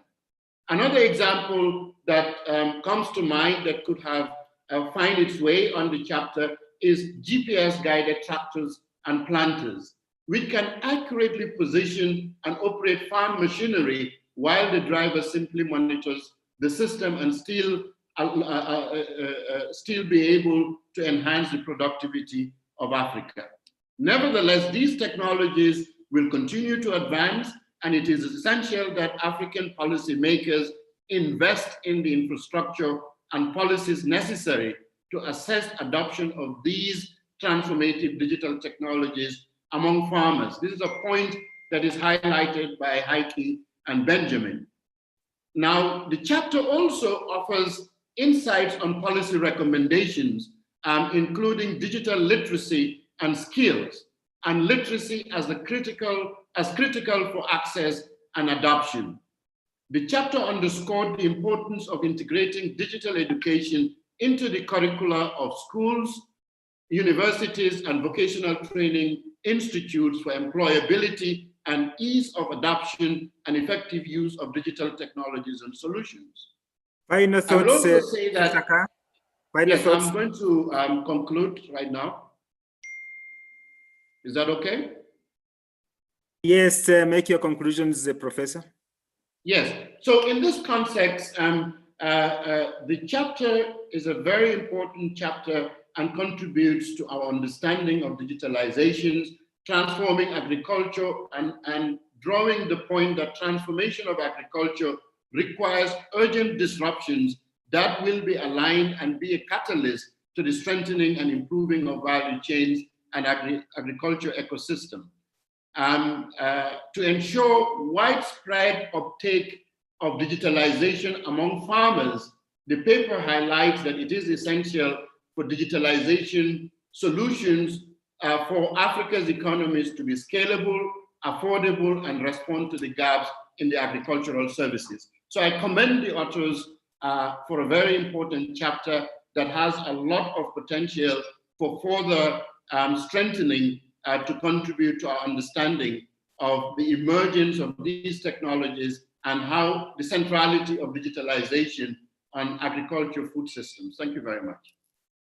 Thank you so much, Professor Ka. For those who don't know Professor Ka, he's a guru on digitalization thoughts on this continent. Thank you so much, Professor Ka.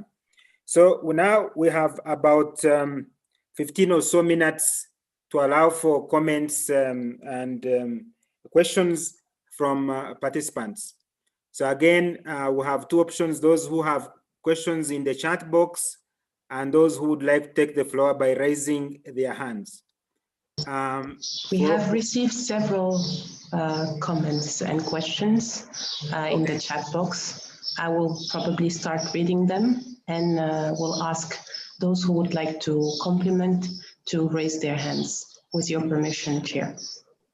Yes, it's okay. So if you would like to take the floor, please raise your hand, and then I give you that opportunity.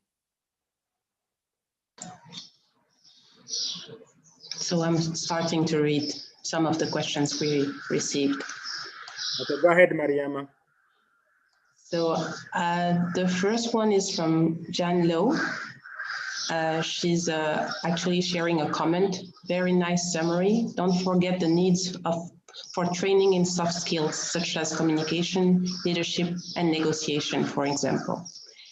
We had another comment from Segun Bamidele, who is saying that curriculum to accommodate and train grassroots farmers is long overdue, and appraisal of some of these schemes could give useful information on ways to reduce costs of acquiring skills and even improve their performance. We had questions from Marc Blaquette. Do we need more financing for piloting? It seems we have reached a consolidation and invest for scale-up stage. And Mafa Chipeta is also asking, Prof. Ka, how much of this high technology is applicable to the average smallholders we all know in rural Africa?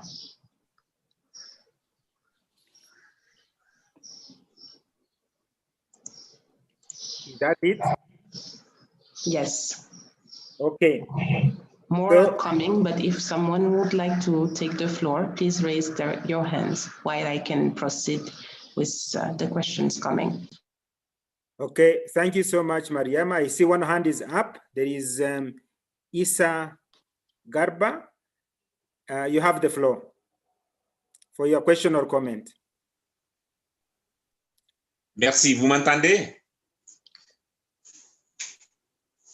Yes, we hear you loud and clear.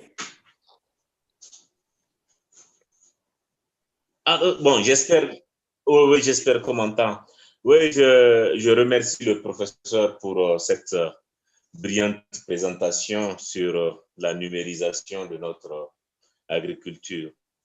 Je voudrais savoir, au vu de l'histoire, le fait que nous avions eu des problèmes pour adopter les semences, pour adopter la mécanisation, notre agriculture est restée rudimentaire. Et tout le monde voit, tout le monde sait que, en tout cas, il est important, la numérisation est un bon potentiel pour développer notre agriculture. Comment est-ce qu'on peut s'y prendre quand on sait que pour insuffler cela, il faut tenir compte aussi de la capacité de nos masses rurales pour absorber ces nouvelles technologies? Voilà un peu la question que j'aimerais poser. Merci beaucoup. Thank you so much, Isa. Do we have any other hand? I see, yes, I see Usman Badian. You have the floor. Yes, thank you, Mr. Chairman. Two great presentations. I wanted to comment and ask questions on the training and skills presentation. You know, what is for me a puzzle is that almost in every country, you may have seen a pilot or one school somewhere that is doing agricultural professional training good, doing it well. But somehow we don't feel the need to invest to reach a critical mass of the kind of training. So if you want somebody to go to elementary school, high school, and then to agricultural college to become a farmer, when are we going to get the labor force we need just for farming? I'm not even talking about the rest of the value chain. Why are we stuck with pilots and one school here and one school there? And I wanted to understand from Oliver, there are those success factors he identified in those pilots that took place between 2012 and 15. And he has seen what Ethiopia has done, which is perhaps a little bit different, which is really getting, you know, to the critical mass out there. Why have we not mainstreamed agricultural professional training as you described it? And where do you see us moving forwards towards that? Just like we're investing in elementary school or secondary school, how do you see us moving into that direction? Thank you. Thank you, Usman. Mariama, do we have any other question from the chat? Yes, Chair, we have two more. And okay, go ahead and then we'll give the presenters a chance to respond. So the first one is from Idris Boussari. Big data for Africa will have to be gathered after tech infrastructure are in place.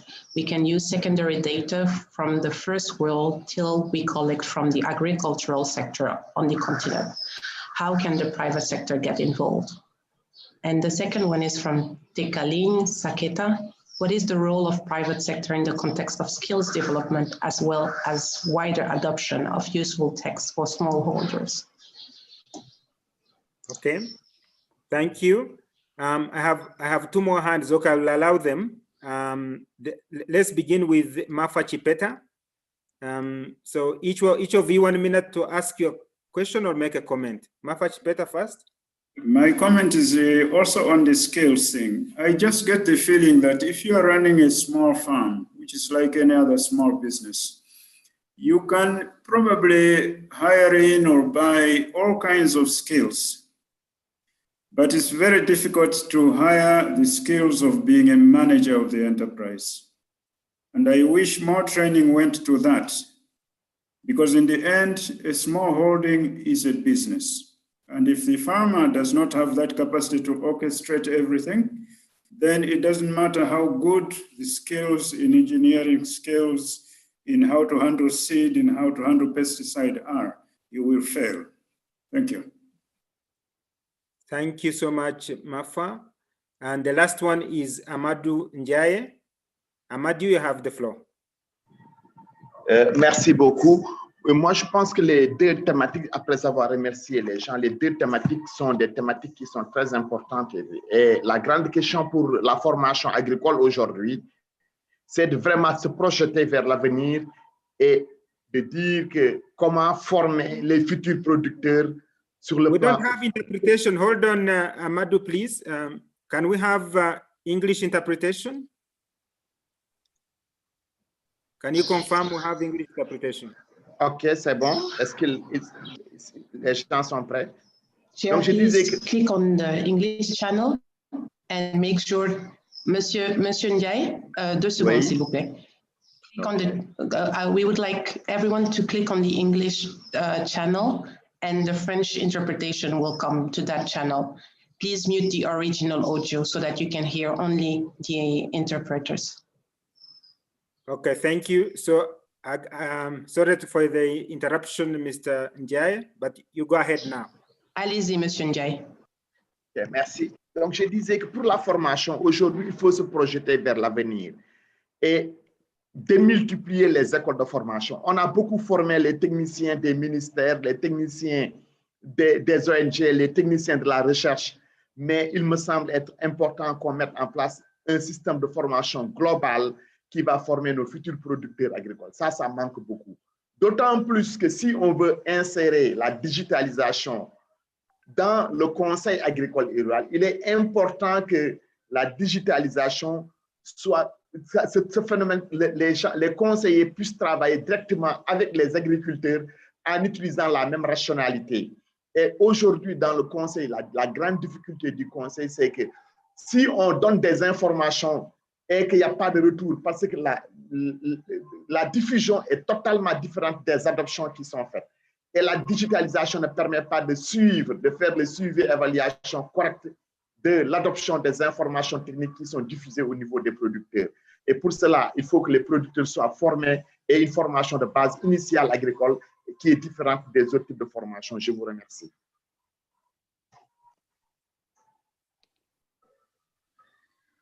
Thank you so much. Who have posed questions and made comments.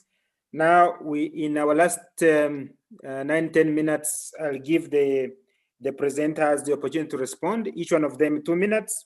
So we begin with Oliver. You have 2 minutes to respond. Okay, thank you, Chair. And thank you for those very, very constructive and very helpful questions. I will attempt to answer just part of view again because of time.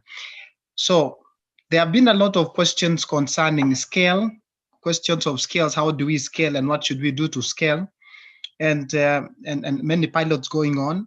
My simple response is that first of all, we must acknowledge that skills development education system is mainly sort of a public good, just coming from the educational kind of background in that sense. So there will be a lot of investments that will require public investments into such systems. So even though we have pilots that have been started in different regions of the world or in the different parts of Africa, the pilots, if they were not started by, say, for example, with the input of government and plan of government to see the next phases of these programs, then they would die at that level at pilot scale, or they would stay at pilot scale.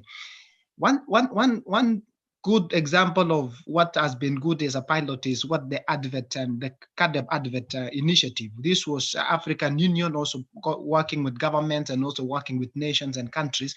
And this provides a good example and a good starting point. So the pilots have ended, and then the other countries are supposed to roll out the same programs in their own respective countries by identifying the value chains where they are really very important, and then developing the different set of skills for different actors in those value chains. So I think there is a good starting point there, and this is where policy dimension should really come in very, very clearly from Africa and from governments and from the different agencies. They should push more into this direction of developing a wide range of careers there and a wide range of activities there. And Osman mentioned something yesterday, which I want to pick up and also give you as a response as well. If you want to hire someone today in Africa, for example, in a hotel industry, or you want to hire somebody for transport and so forth to drive a car or a lorry to transport things, you look for qualified people to do this. But when you look at farmers, where do farmers go to be trained? We haven't developed a good critical mass of institutions that farmers could learn to be good farmers. So most farmers today, they have no basic skills, basically because they learned either through seeing what their parents did, or by observing what is going on in the environment, or just using their own value judgment. So we need sort of a formalized system of training farmers as well, so that people have a place to go and train. So investments must go into developing the institutions and preparing proper practical lessons for farmers also to learn from that and continue from there. And then just to answer the last point on soft skills, yes, as I mentioned earlier, we are not only focusing on technical skills anymore. We are talking about managerial skills. We are talking about soft skills when it comes to business negotiation skills and so forth. So this must be included in the career as well. So we acknowledge that there are greater and a broader sets of skills that are required in this sector. And the private sector, of course, could contribute in offering suggestions for curriculum development. They could also provide places for people. If there are farms, they could provide places for farmers or the apprentice or the learners, the trainers, to come and learn in their institutions as well. And then ICT is becoming a clear area of concern, or a clear area of providing solutions. So some private sector could also be involved in providing ICT related kind of training materials or training, and they could also in this sense also benefit or participate in offering training themselves or facilitating the training in that sense. Okay, thank you. That will do. Thank you so much, Oliver. And now also 2 minutes to Heike. Thank you, and thank you for these comments, particularly Professor Carr's comments. He knows already that I would agree with him, that I also think that we do need to look forward and invest in emerging technologies, but at the same time, and in the recommendations we gave, I think are also relevant for that sector. It would be a nice, interesting, another chapter to look at what particular factors would be needed for these emerging technologies. But at the same time, I do want to also stress, and I think that was also mentioned indirectly by one of the commentators, that of course these types of technologies are more likely to benefit and be used by the people higher up in the value chain. So I think we need to take care that if we get excited about emerging technologies, that we continue building the bridge to the farmer and making sure that they can use it as well with different digital technologies and skills. I also want to support this call for soft skills. And in fact, research has shown the more I move towards automation and industry 4.0, which we are, I guess, aiming for in the long term, the more we require soft skills to support that. So again, it's an investment in the future as well. There was another question on financing for piloting. Do we still need that, or should we just move to scale now? I would say you do need financing for piloting because this is a very dynamic sector, and I think we need a dynamic startup community that can go with the trends and use the trends, and we will have new startups emerging and old ones disappearing. That's the nature of fast technology and development. But I also agree that what we really need is also mid-level finance to allow for scaling, to find ways of finding promising solutions and scaling those. Dr. Issa made an interesting comment. Well, we already have trouble adopting all sorts of agricultural technologies. Is digitalization perhaps too much? At least that's how I understood it from the interpretation. And this ultimately reiterates my point that if you don't have agricultural development generally, digital tools don't help you. If you don't have access to fertilizer, then any information on how to use that fertilizer through a mobile wouldn't help you. But at the same time, we've seen mobile phones being adopted, which is an advanced technology, really, and it was nevertheless adopted across the whole of Africa. So if there's a need for something in a utility, I think people are amazingly able to adopt something, and now we might as well take advantage of the fact that we have it. And the last question I was asked about big data and the lack of data at this point in Africa, and that we might need to collect more data and the private sector can play a role. And I think this is one of the big potentials of digitalization, because you can collect data through satellites, you can collect it through sensors, through drones, which are already being used more and more across Africa. So you have a lot more possibilities to collect data and make it less political. And then, of course, there's private sector opportunities for startups or larger companies to take advantage of that as a business model. So thank you very much. Professor Carr, any last reflection, comment, 1 minute? I think that Heike have highlighted a lot of important things on the question of how much of high tech is applicable to the average smallholder. We all know in rural Africa, the tendency is to look at these technologies or these emerging technologies as luxuries. It is no more a luxury. I think there are ample examples out there that proves that these are applicable to smallholder farming. And of course, the importance of digital literacy and training the young who are in these farming communities are very important in adoption and utilization of these technologies, and infusing them into the curricula from primary to secondary to tertiary to TVET and to the universities and to community centers. Examples are Farm Crowdy, for example, is a platform that helped raise funds. These are technologies that are for crowdfunding for farmers. There is no reason why these technologies cannot be made available through cooperatives and through these farming communities. Another example is Growcell, which is a platform that connects farmers with global investors to ease access to inputs. And most of these farming communities have their children or their citizens from these communities in the diaspora. So these agriculture platforms, these digital platforms, can be a mechanism to provide micro funding for them.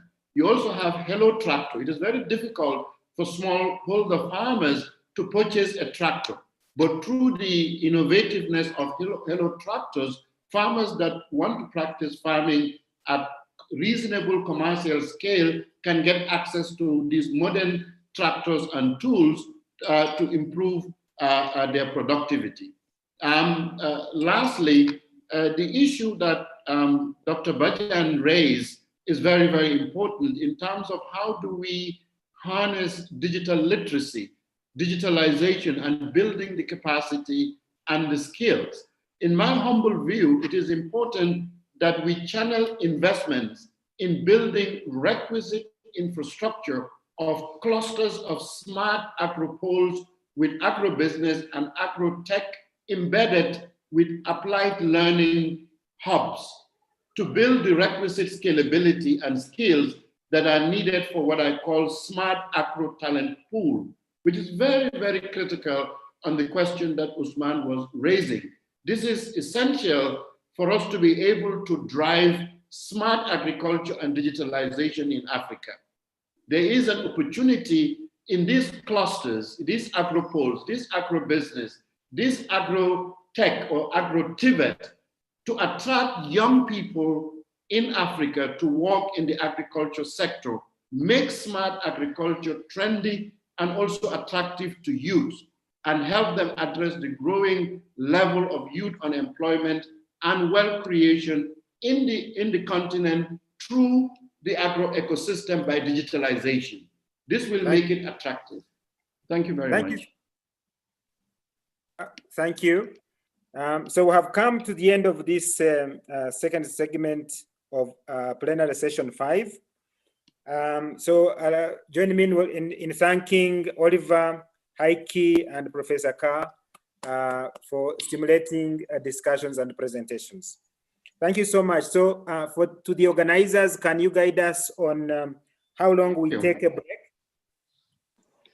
Sure, Chair. So the break will be of 5 minutes. We will kindly ask chairman and panelists to open their video. The team will close the share screen so that we can take a picture, a group picture for those who are still with us. All right, thank you. So we come back at 10 past 5 my time. So in 5 minutes, let's all come back. Thank you.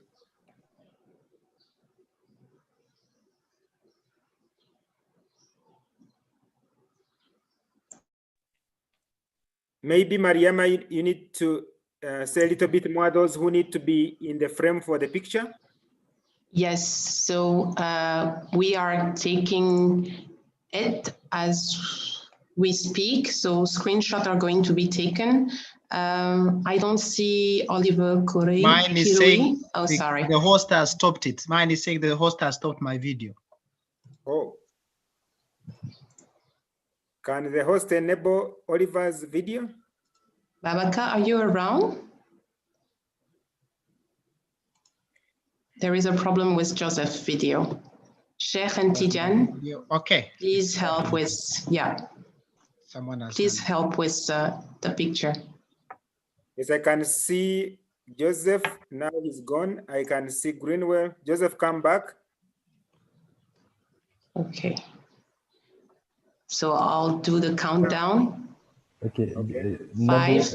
Yes. Yes. So someone can help to have all the picture together, because currently when someone is speaking, his photo will be prominent. Okay. So everyone, please put on the best smile you have, and we will take the pictures. So I'll do the countdown. 5, 4, 3, 2, 1. We'll do it again. 5, 4, 3, 2, 1. Thank you, everyone. Okay. All right. Thank you so much, Mariama. And we can take our break and come back in the next 4 minutes or so. Thank you. Thank you. Thank you.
Okay, can we get back to the session, organizers? All right, so welcome back from the break. We are now starting plenary session 6 of the conference, which is about progress towards achieving CAADP goals and targets. We shall have 2 presentations, and I see the presenters are there. At least they were there before the break. And also I saw the 2 discussants are present.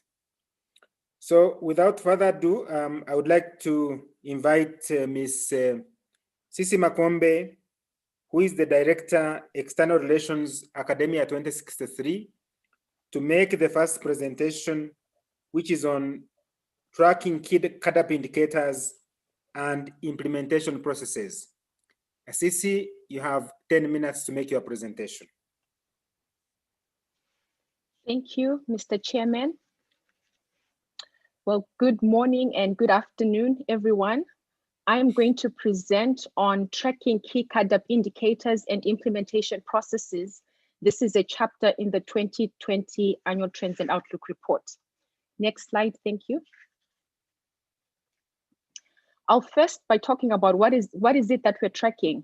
Well, RISAX was established in 2006 to provide data and knowledge products to inform CAADP benchmarking, review, dialogue, and mutual learning processes. RISAX tracks progress on over 30 core CAADP indicators using the CAADP results framework for 2015 to 2025. The CAADP results framework is aligned with the Malabo commitments and is organized by 3 levels of inputs, outputs, and outcomes. The framework has 38 indicators, and RISAX tracks indicators in this framework used through its RISAX website and also through its flagship Annual Trends and Outlook Report, the ATO, which is also the official CAADP monitoring and evaluation report. Chapter 16 in the 2020 ATO discusses progress on 25 of the 38 CAADP results framework indicators. For the purposes of this presentation, I'll highlight 5 quantitative indicators. Next slide, thank you. But before I get to the quantitative indicators, I'll just briefly highlight progress in CAADP implementation processes.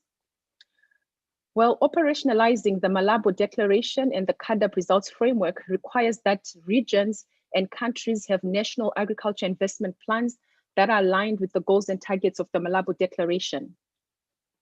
This leads to a process that's called the Malabo Domestication Event that is initiated by the African Union Commission, where they bring together country constituents to put together a roadmap for reviewing and revising its National Agriculture Investment Plan, the NIPE.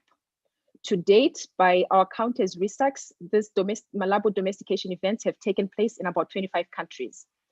RISAX is involved in this process of NIPE formulation by providing analysis, working collaboratively with country local experts. The analysis is there to inform the design of NIPEs, and it leads to 3 analytical products. One that we call the Malabo Status Assessment and Profile, the SAP report. This one provides analysis to assess future progress, like a benchmark. And these SAPs have been conducted by RISAX or provided to about 31 countries to date. Another analytical product of the analysis by RISAX leads to what's called a Malabo Goals and Milestones report, the MGM report. This one looks at the intermediate targets that are necessary for a country to achieve agricultural growth and poverty reduction targets. To date, these analyses have been provided to about 25 countries. And by our count, about 21 countries have Malabo compliant NIPEs. And another key process, I apologize, some of my text here is not showing, but one way of operationalizing the Malabo commitment on mutual accountability is through agriculture joint sector reviews, the GSRs. RISAX conducts assessments of review processes to basically come up with a roadmap for improving them or strengthening them to make sure that they happen more regularly, they are comprehensive in terms of what is covered, and that they're inclusive. To date, RESAX has conducted GSR assessments in a total of 21 countries, as well as for 2 regional economic communities, the REX, ECOWAS, and the East African Commission. Another way of operationalizing mutual accountability is through the biennial review. And as most of us know, so far we've had 2 biennial reviews. For the first one, 47 countries submitted reports, and also for the second one, that happened more recently, 49 countries submitted reports. Next slide, please. Now I'll move on to the quantitative indicators. We'll start with government agricultural expenditures. For Africa as a whole, government agriculture expenditures more than doubled between the pre-CAADP period of 1995 to 2003 and the more recent period of 2014 to 2019. That is, they rose from about 9.6 billion to almost 20 billion. However, the growth in government agriculture expenditure has slowed. For Africa as a whole, it grew at an annual average rate of 3% in the most recent period, compared with 6.3% in the 5 years following the launch of CAADP. And the growth was even slower for some of the geographic regions more recently, like Central Africa, and it was negative in Southern Africa. When we look at the CAADP 10% target for Africa as a whole, the share of government agriculture expenditure in total government expenditures is below the 10% target. It averaged 3.3% in the most recent period. However, when we look at how many countries are achieving this goal, we see that 7 met or surpassed the CAADP 10% target in 2014 to 2019, including Ethiopia, Malawi, Sierra Leone, Senegal, Mali, Liberia, and Burkina Faso. Next slide. Now we'll look at agricultural growth. For Africa as a whole, agricultural value-added growth has remained below the CAADP 6% target, growing at 3.2% in 2014 to 2019. And also other geographic regions, as you can see here, have not met that target more recently. However, Central Africa had a slightly higher growth at 4.6% in the most recent period. At the country level, we see that 10 countries met or surpassed the 6% agricultural growth target in 2014 to 2019.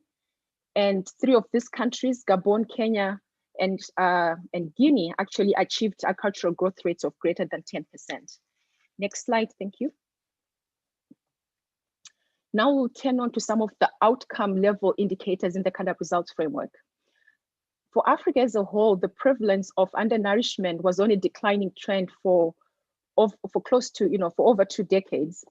And more recently, the rate fell from 20.6% in 2003 to 2008, down to 18.6 in the most recent year where we have data in 2017. However, since 2015, the prevalence started to increase across Africa and across many country groupings. And the increase was even higher for Central and Western Africa. The top chart on the right here shows some of those trends that are starting to increase more recently.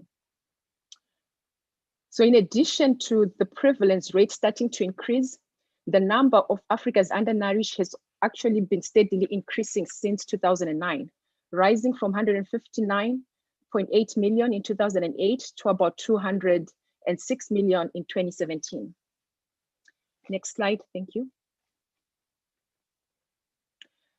So looking at child malnutrition, we see that for Africa as a whole, the prevalence of child stunting, child underweight, and child wasting has been on a declining trend over the last 2 decades, just like the undernourishment rate. So despite the progress in these declining rates, the prevalence of stunting is still considered high for Africa as a whole. That is using World Health Organization prevalence ranges, and high means that it's above 30%. And the prevalence of stunting was actually especially high in Central Africa, where it was about 37%. Then Africa's prevalence of underweight children and wasting is considered medium. Underweight, that means for underweight, it ranges at least 10 to 19%, and wasting ranges between 10 to 14%. Then child underweight was particularly high in Central Africa and Eastern Africa, averaging over 20%. Next slide, thank you. The last indicator I'll touch on here is poverty headcount ratio, $1.90 a day. Africa has consistently reduced the incidence of poverty over the last 2 decades, as we can see from the chart here, the declining trend. The incidence of poverty fell from about 46% in the pre-CADA period of 1995 to 2003, down to about 36% more recently. So despite this declining trend, we see that the number of people living on less than $1 a day, $1.90 a day, has steadily risen since the 2000s. It actually rose from 298 million in 2002 to 337 million in 2019. And COVID-19 is estimated that it will push an additional 26 to 40 million people into extreme poverty in Southern Africa in 2020 into 2021, which threatens, sort of the progress that has been made, and also threatens the progress towards meeting, sort of the Malabo goal of halving poverty by 2025. I should also add that even for undernourishment, projections show that more than 140 million people may be pushed into acute food insecurity. Next slide, thank you. I'll just end with some conclusions and policy implications. So we see that there's steady progress in CAADP implementation. The recent launch of the 2017 and 2019 biennial review reports have marked important milestones in promoting mutual accountability, a key commitment of Malabo. However, from the trends I've presented, we see that the number of poor people is increasing, and both the proportion and the number of people who are undernourished are increasing. And these trends are likely going to be worsened by the COVID-19 pandemic. We've also seen slowing growth in government agricultural expenditures, and only 7 countries are currently meeting the CAADP 10% budget target, and 10 countries met the CAADP agricultural growth target. Therefore, there's need to consolidate the progress that we've seen over the last few decades, while urgently tackling the areas that are regressing. And this is more so urgent in light of the COVID-19 pandemic. So yes, countries need to have a long-term view on this. It's still very much important to raise the level of agricultural investments and productivity. There's need to improve market access and trade infrastructure. And especially in light of COVID-19, there's need to keep borders open to promote cross-border trade, especially in food and agricultural inputs. There's need to invest in better health and food security outcomes, especially with the increases in undernourishment and food insecurity that we're seeing. And of course, they need to, related to that, there's need to support social protection and resilience building initiative. And lastly, it's still very important for countries to hasten their efforts to formulate and implement evidence-based Malabo compliant NIPes. So I'll end it there, Mr. Chairman. Thank you. Thank you so much, Tsitsi, for that presentation on tracking key CAADP indicators and implementation processes. The second presentation on a related topic on promoting CAADP mutual accountability through the biennial review process is going to be given by Dr. Greenwell Machaya, who is a senior researcher and research coordinator for Southern Africa based at the International Water Management Institute. Greenwell, you have the floor and you have 10 minutes. Okay, thanks very much, Chair, and good afternoon, everybody. My presentation is going to be short. It's focusing on the process of biennial reviews, which is a tool for operationalizing mutual accountability in African agriculture. Next, please. Next slide. Okay, so as we already know, the Comprehensive Africa Agriculture Development Program is the key policy framework for agricultural development within the African continent. And this was launched in 2003. And it focuses on reducing poverty and increasing food and food security and nutrition. In around 2014, it was enhanced by addition of several other areas to focus on in this famous Malabo Declaration. And for those who do not know much about the Malabo Declaration, this is an agricultural transformation agenda which has about 7 commitments. And on the next slide, I'm going to just give an overview of what these are. So the first commitment is to do with the fact that countries recommitted to the principles of the AKADEMIYA process. And the second one is that heads of state decided that they are going to enhance investment finance in agriculture. The third one is to do with ending hunger by 2025. The fourth one relates to reducing poverty by half by 2025 through inclusive agricultural growth and transformation. The fifth one recognizes the importance of trade and therefore commits to boosting Africa inter-regional trade in agricultural commodities and services. And the sixth one focuses on enhancing resilience of livelihoods and production systems to climate variability and other shocks. And the last one, which is also most important because we are basically here because of that, is strengthening mutual accountability to actions and results. This is also the focus of this presentation. The next one, please.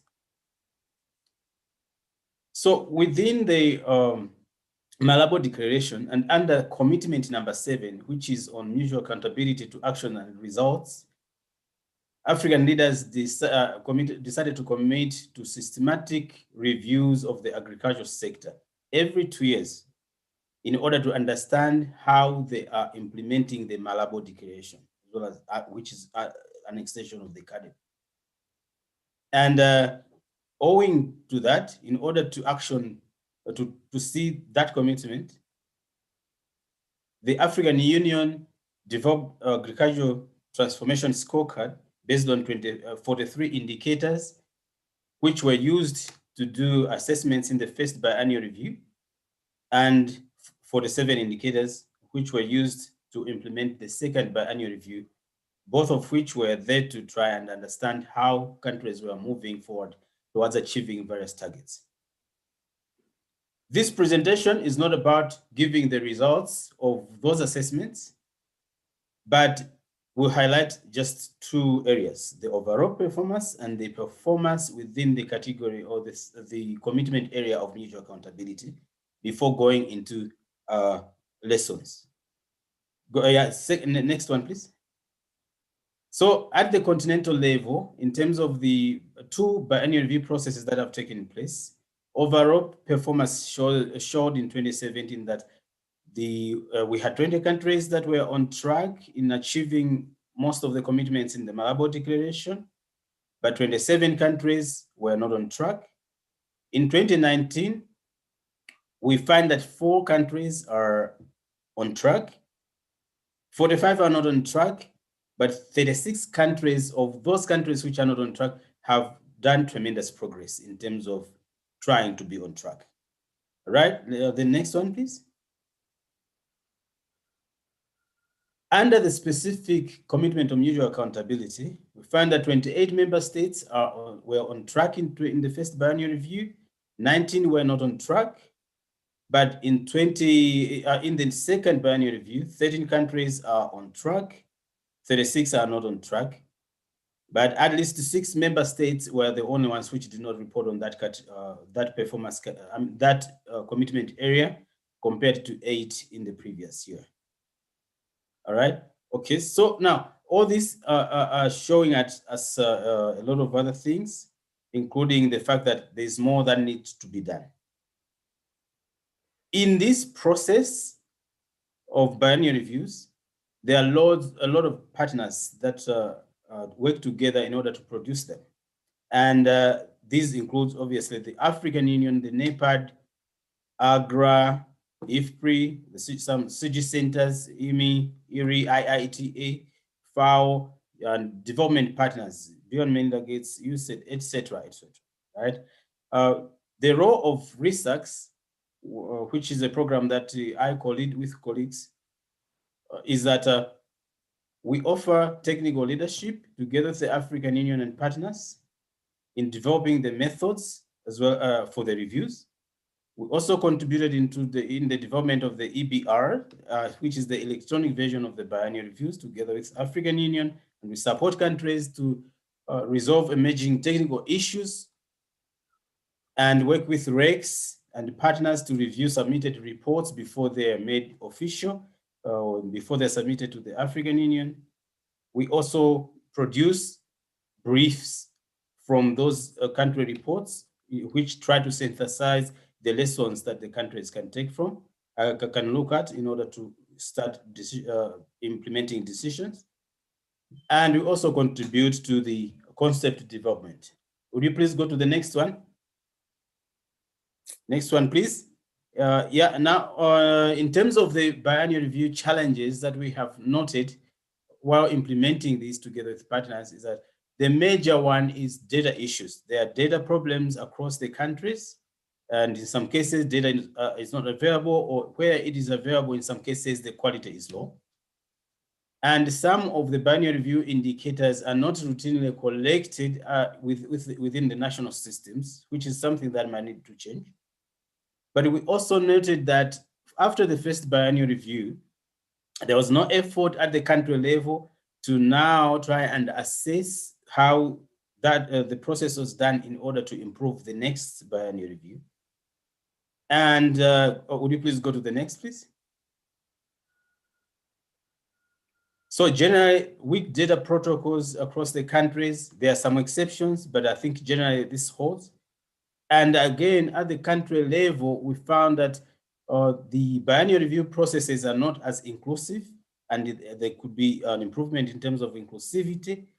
And in some cases, validation meetings, which are cardinal for these processes, are not as strong as it would be expected, although there are also a lot of positives. And there seems to be a general need for studies within the countries in order to be able to find data for several other indicators where data is not available. Okay, please, next one. So some lessons that we have learned is that countries with relatively stronger data systems appear to report a bit better. And also there was an effort for other countries to support other countries and see how they would show up in the biannual review for the second time. And it was seen that for the countries that formulated what we call clusters for data collection, so clusters organized across the 7 Malabo themes, Malabo commitment areas, they seem to report more readily on some of the data compared to the previous time, which is a good thing. And then we also noted that holding regional meetings in order to look at the reports before they go to the African Union is a good, together with the RECs, was a good thing. And the biannual review electronic form turned out to be very good. It facilitated the work for the countries as well as for the analysts ourselves, African Union, etc. And before every data collection, we were also training country experts. We found that during those trainings, developing maps with the countries was always a very useful thing. And I think this is something that should continue. And assessing the biannual reviews for the past biannual review processes is always a good starting point for the next one for each and every country. Would we go to the next one, please? So what would be the suggestions for improvement as we go into the next biannual review, which is starting next year? I think where possible, countries need to try and complete the AKADE processes, because once you complete the AKADE processes, you are almost also putting in place mechanisms that can help you identify data or have data that will be needed for these biannual reviews. Domesticate the Malabo declaration into agricultural investment plans, and try to build capacity for evidence-based decision-making for in order by making biannual review processes as part of regional and national decision systems. And where possible, it's important to convene national dialogues to reflect and discuss the results of the biennial review report before you start thinking about the next one. And then we need also to, in general, link the biennial reviews to policies and programs and use that to trigger changes at country level, because biennial reviews are a means to a greater end. They're not a means, an end in themselves. We need to be able to see action. That's, I think, what African Union, as well as the countries, need. So it's not an end in itself. We need to link it to decision-making, budgeting, etc. And we have to generally strengthen country data systems. Would you go to the other one, please? Yes, final thoughts. Yeah, final thoughts. So the final slide is to do with a rough, I know this is going to be discussed to be released by African Union, but this is just a small rough roadmap to the next biennial review. So there is a process of critical analysis of the previous biennial review by the technical teams that help countries to do biennial reviews. There will be a Malabo policy learning event in November, and there'll be a AKADEMIYA meeting where there will be also more information. There might be a permanent secretary's retreat, the dates to be announced by African Union. And there will be review of technical documents for the next biennial review between December and January. And then there will be a training of trainers around January as well. And the last one, last slide, please, which is also the last. Yeah, and then after that, there will be trainings of experts. Country collection or data collection is expected to start around March and June. And then we expect at the end of the day that the reports produced will need to be presented to the heads of state by January or February 2022. So, but this is not exhaustive and this is not final. The African Union is the one which is going to announce this, but I just wanted to touch on this because some member states asked me to kind of just to give an overview of what I think is going to be the process going forward. Thank you very much. Thank you so much, Greenwell, for that overview of the BR process, what has taken place, and plans for the next cycle. Thank you so much. We have two discussants for these two presentations. Dr. Joseph Karugia, who is the research coordinator for Eastern and Central Africa based at the International Livestock Research Institute in Nairobi, will be the discussant for presentation number 1. And Joseph, you have the floor and 5 minutes for your comments and observations. Thank you, Chair. I think I'm having problems with my video, so I will switch it off and just use the mic, if that's okay. That's fine. Yeah. Yeah, thank you again for the opportunity to comment on the chapter by colleagues at Tsitsi Makobe, Wadwasen Tefera, and John Ulimwengu. They have done a very good job. This chapter is well written, very rich in information, and they delivered a good presentation. Just to reiterate some of the points raised, the tracking of progress in key CADEP indicators and the implementation is one of the constants. It's actually the one constant in the agricultural, in the annual trends and outlook report. So it's always there, and it's the foundation of the research conference. The chapter discusses 25 indicators discussed in different country groupings and compares trends pre-CADEP and post-CADEP. And it's important to note that the no causality is ascribed by the authors.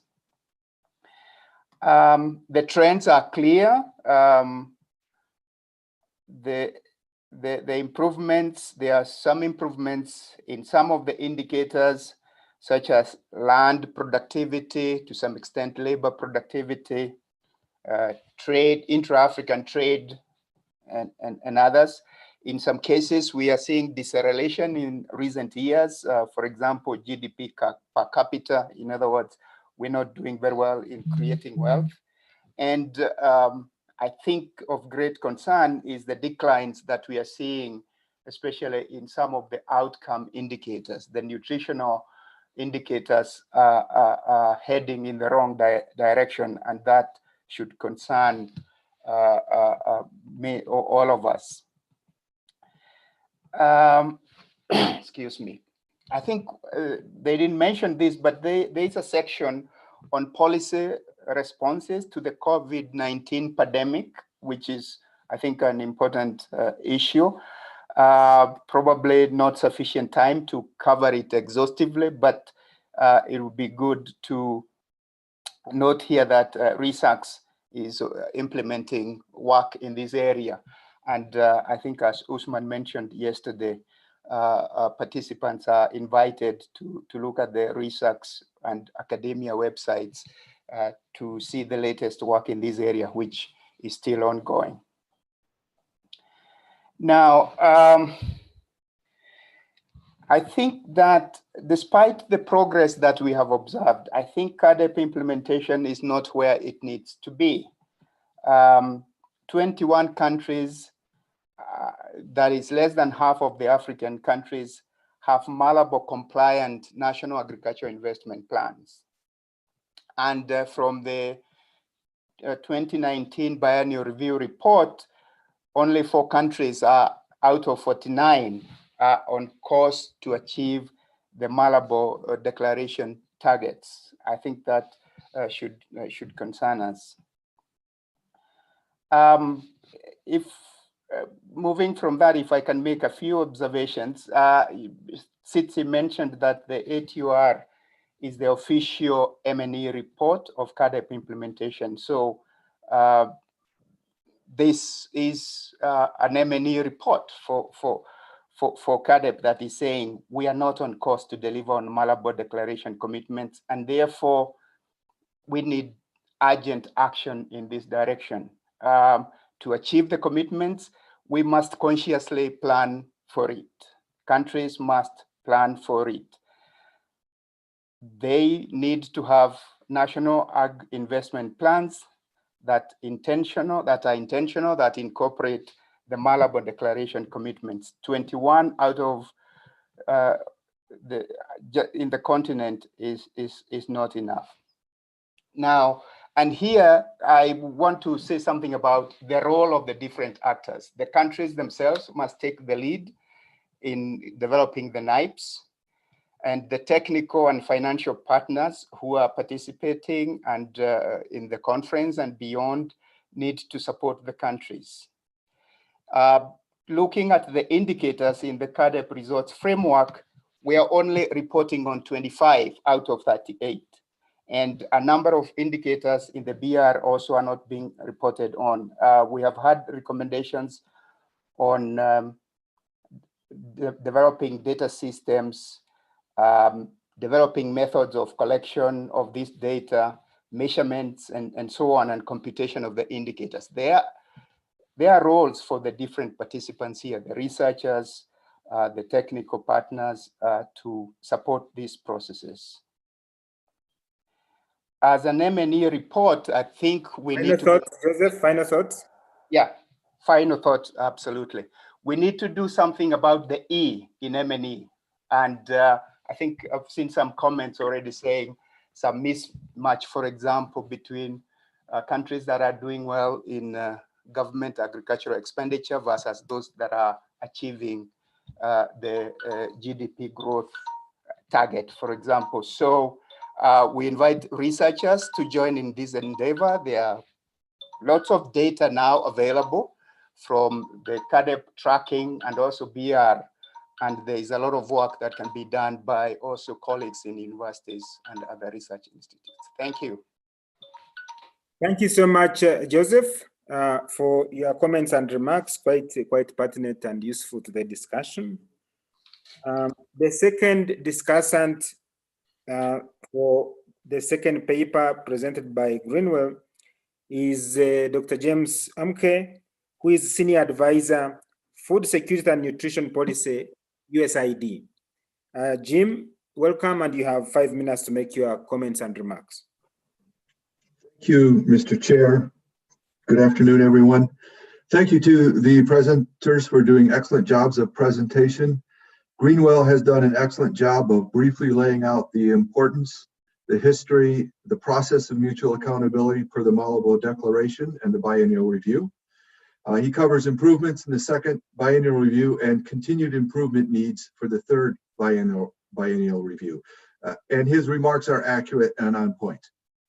I would like to underscore the remarks that Maura Berry made in the opening session, and in particular her support for CAADP and CAADP processes, which includes mutual accountability and the biennial review.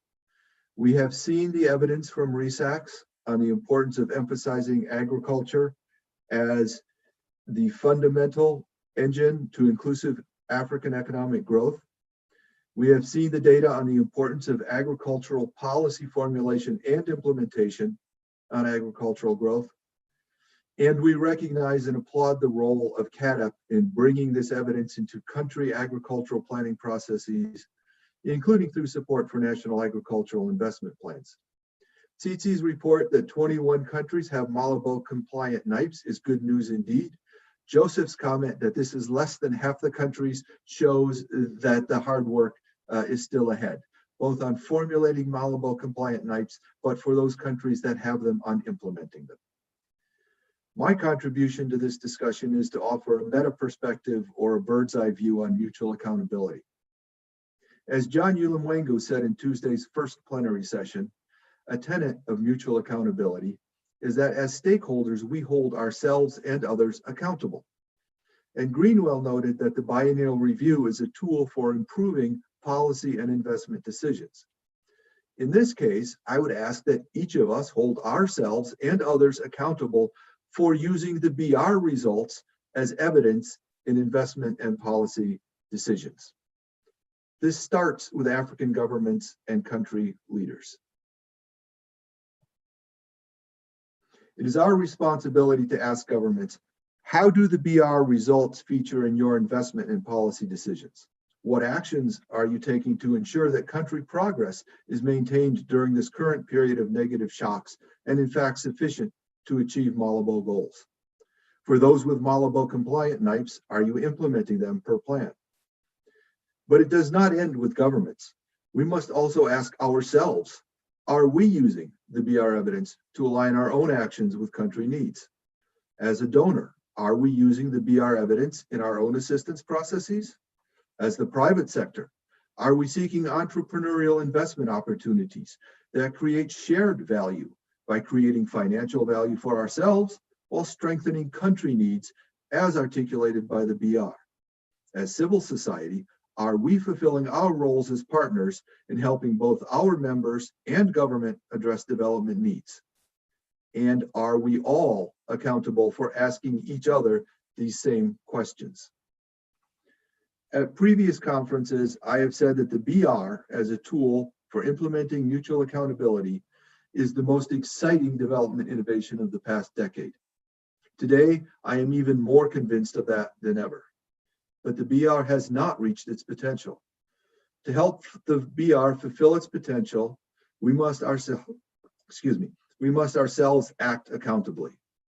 We will reach the next level of mutual accountability when all of us in this conversation are accountable and hold others accountable for using the BR as part of the evidence base for making decisions. As we near the close of this very productive and enjoyable conference, I would ask each of us to take up this obligation. I would ask each of us to commit here and now to promote and use the BR as a critical evidence base for our own decisions and hold others accountable for the same. All of us working together in accountability really can make a big difference in helping unlock the potential of African agriculture. Thank you, Mr. Chairman. Thank you, Jim, for making that emphasis and saving me almost a minute and a half. And I have never seen you wearing a beard, so you look a little bit different from me. But good to see you, Jim. Thank you. And good to see you, Godfrey. Thank you. Right. Okay. So we have now come to, we have had the two presentations and also comments and remarks from the two discussants. We have about 10 minutes to allow for questions, comments from participants.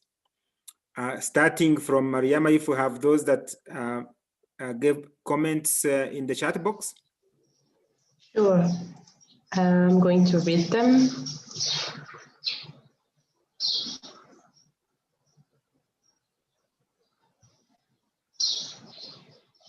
Go ahead, Mariam. Yes, I will have to get back to you, Chair. Okay. I so am searching for the question, yeah. It's okay. In the meantime, I can take one hand that is up, and that is Mafa Chipeta. Mafa, make your comment or question. You are muted, Mafa. Yes, go ahead now.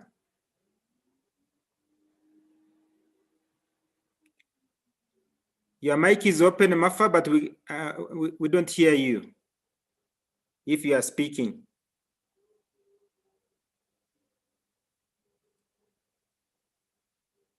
Mafa?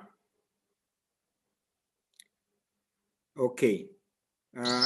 We do have a question from Mrs. Yanlo. Okay, and it's for Dr. James Omke.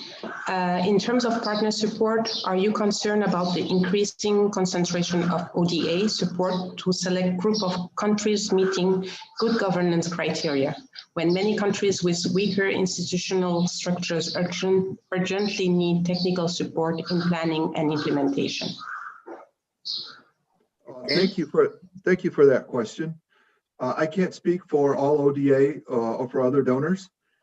I do recognize that many countries do have weak institutional structures and urgently need various kinds of institutional strengthening, including but going beyond technical support in planning and implementation. So I think your question is very much on target. At Feed the Future, we are very concerned with both strong and weak institutional structures and leveraging strong institutional structures and supporting weaker institutional structures to be able to help countries achieve the goals that they are setting out. And we do have support mechanisms in place to provide institutional strengthening, to provide technical capacity and planning and implementation. Some of that happens through academia and RESACs. Some of that happens through our Policy Link program, formerly the Africa Lead program. And we have other initiatives across USAID that support institutional strengthening. So yes, we are supporting institutional strengthening across a range of countries and are happy to do so. Thank you. Thank you, Jim. Mafa Chipeta, would you still like to take the floor? Mafa? Yes, I can. Yes, please go ahead. Can you hear me? Yes, we loud and clear. Very briefly, one, I was looking at the countries which have got the highest allocation to agriculture. And then I was looking at the countries which have got the achievement of the 6%, and there's no match between the two. Has any thought been given to this incongruence? Number two, I don't remember hearing of dependence on external food aid as one of the indicators. I wish we could have it if it is not there, because it's a source of very great shame for Africa that we continue to depend so much on food aid.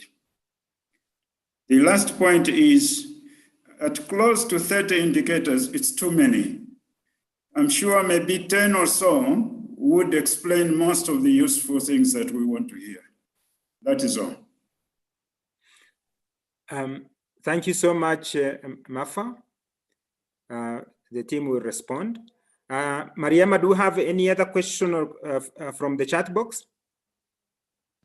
Yes, the last question is from Dr. Hassan Hussein, and he's asking why are investment and growth in agriculture not going together? Thank you. And that is exactly similar to the question asked by Mafa Chipeta. Okay, so with that, we close. We can give the chance to the presenters to make comments and responses, starting with Sisi. You can make your comments, final comments in two minutes or so. Thank you, Mr. Chair. First, I just want to start by thanking Joseph Karuja for his very insightful comments. I think they were very complimentary to the presentation that I gave. But I just wanted to respond to about the indicators that we report in the chapter. Yes, so the chapter only reported on 25 of the 38 indicators in the CADAP results framework, but RISAX tracks more than that, through the website, actually more than 30. So in the chapter, we limit them just because we really can't cover all of them.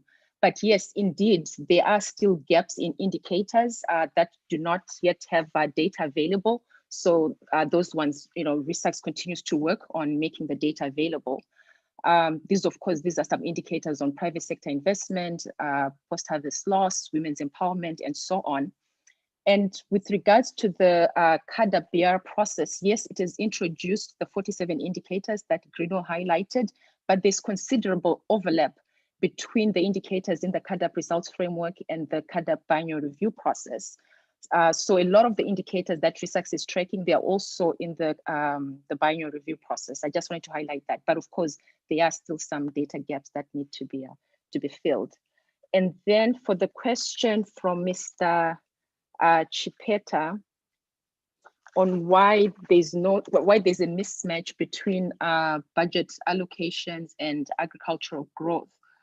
Well, I think the two we didn't really analyze why, but I think it also just depends on those who are spending more on agriculture. What exactly are they spending it on?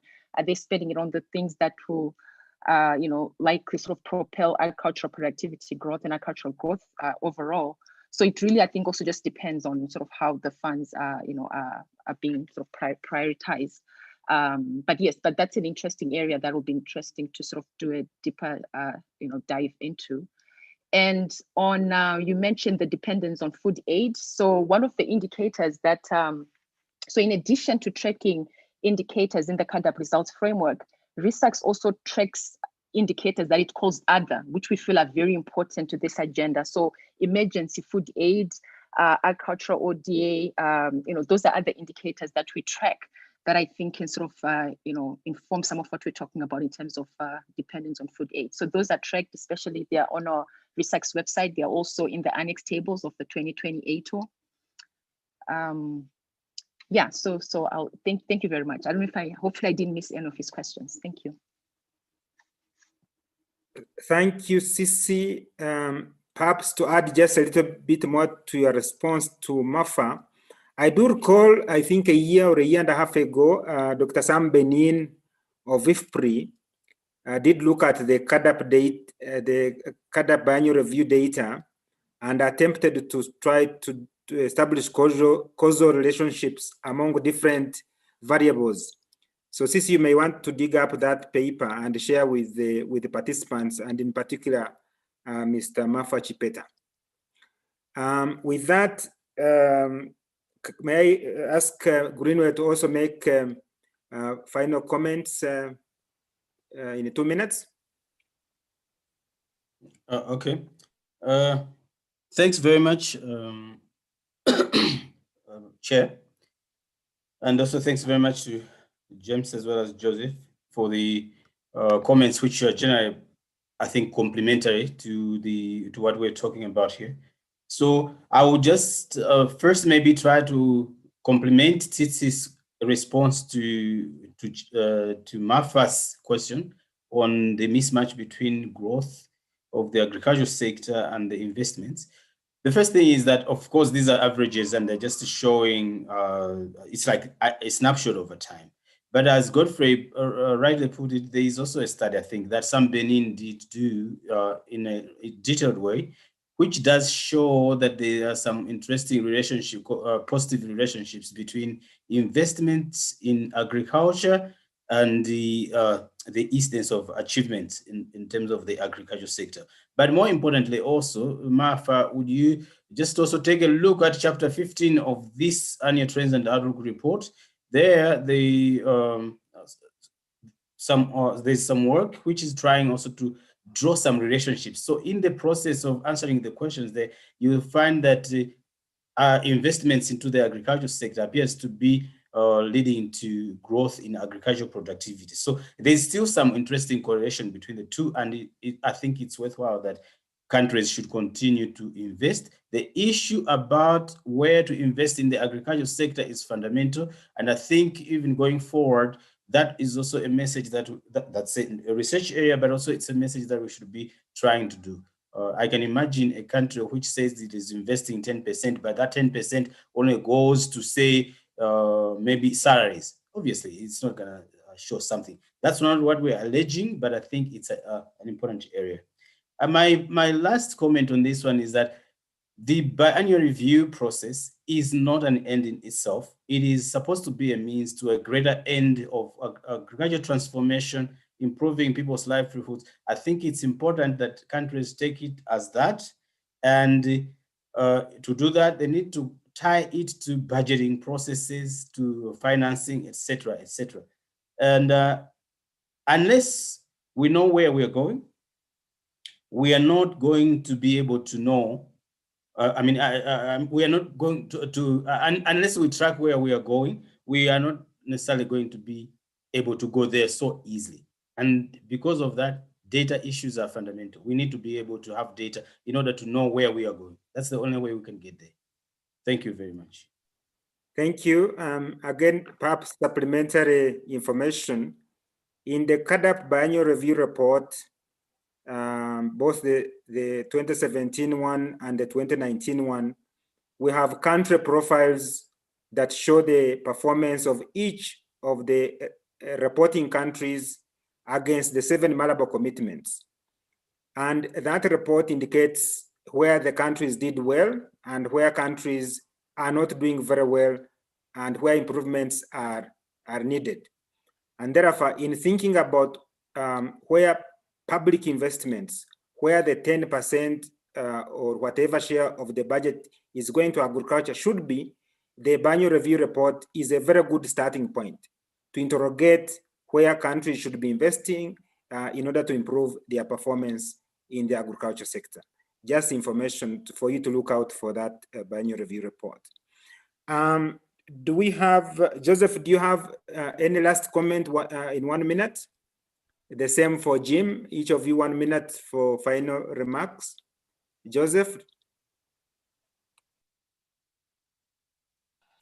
No, thank you, Chair. And I think the issue of the mismatch between all indicators that are supportive of each other not going in the same direction has been addressed. But so it's a question of doing analysis to try, as I was saying, the evaluation part of the M&E, and that's going to require some causality analysis. And the fact that they don't agree doesn't mean that government expenditure has no influence on growth, because things could be worse. For example, we know that when we do impact analysis, that you could be preventing actually a negative growth, for example. So it's important to emphasize that in addition to issues of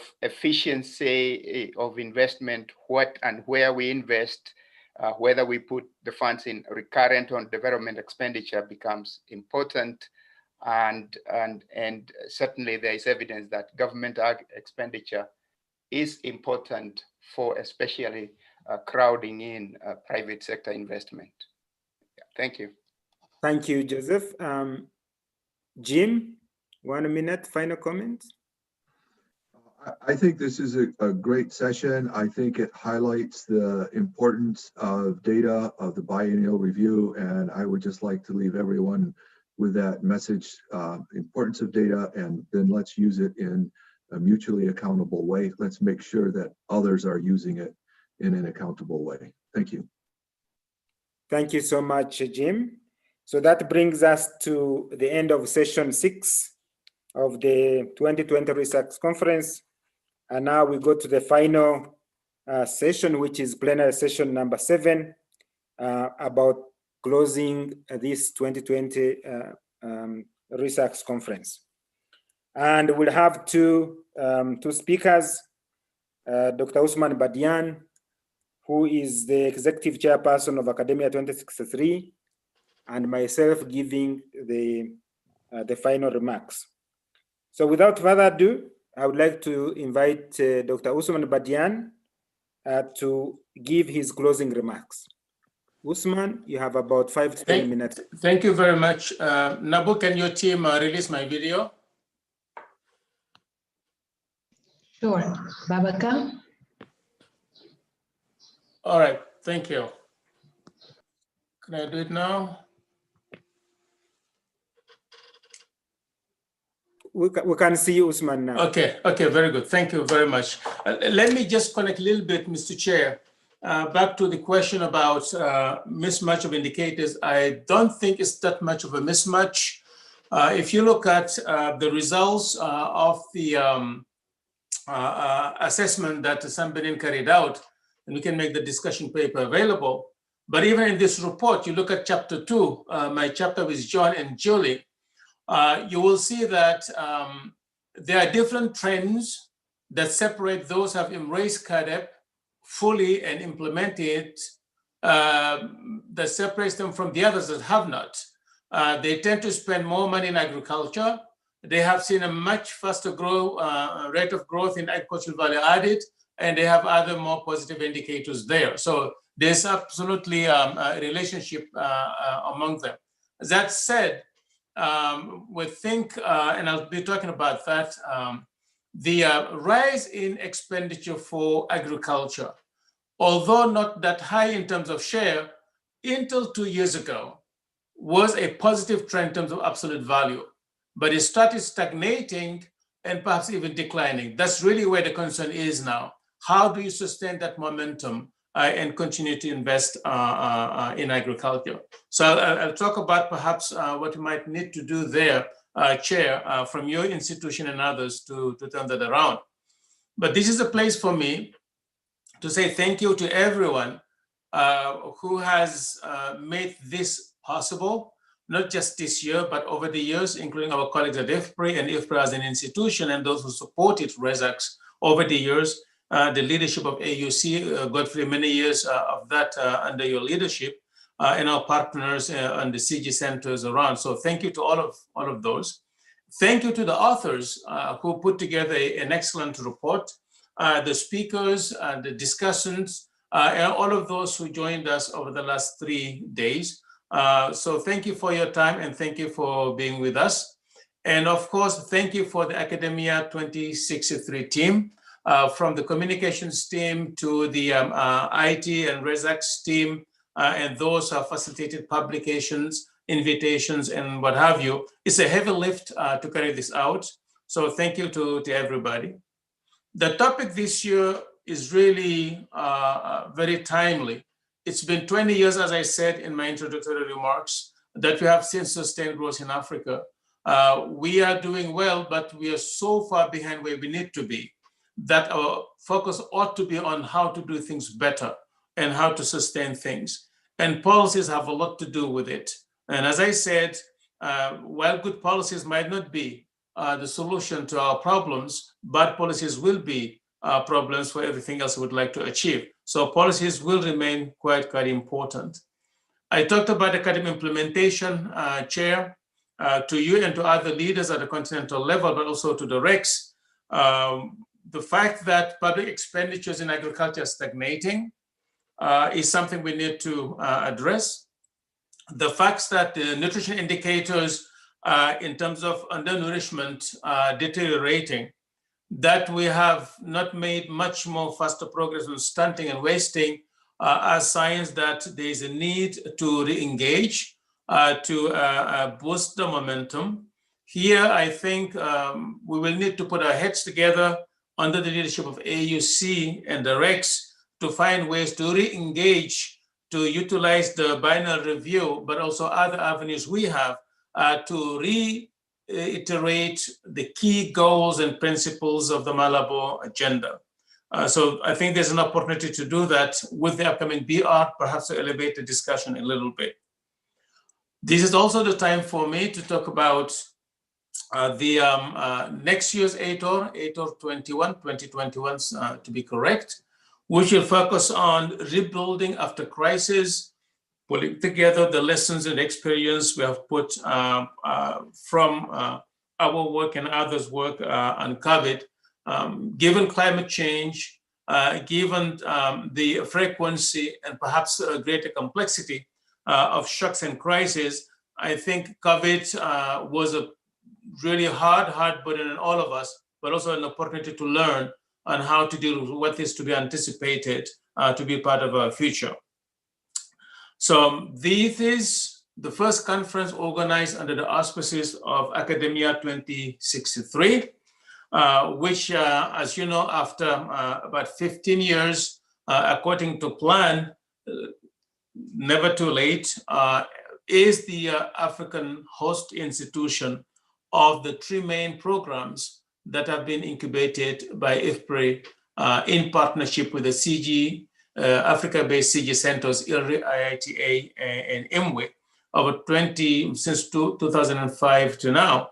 So AKADEMIYA2063 has taken over all three major programs: RESAX, which is organizing this conference, the African Growth and Development Policy Modeling Consortium, AGRODEP, and the Malabo Montpellier panel.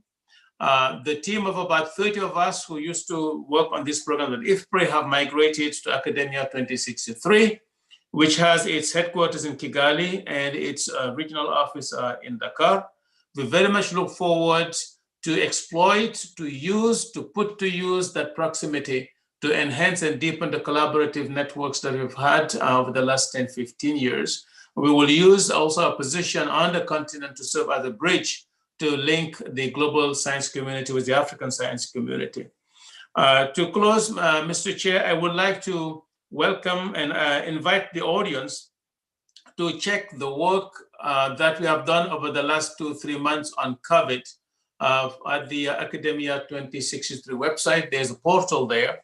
There are a series of bulletins and briefs that span across Africa on different thematic issues related to COVID, from vulnerability mapping to the adjustment of local staple food prices to the impact of global trade shocks or production system shocks. There's a series of webinars every Thursdays that you can attend to as well. So looking forward to seeing you in the webinars and looking forward to you visiting our website.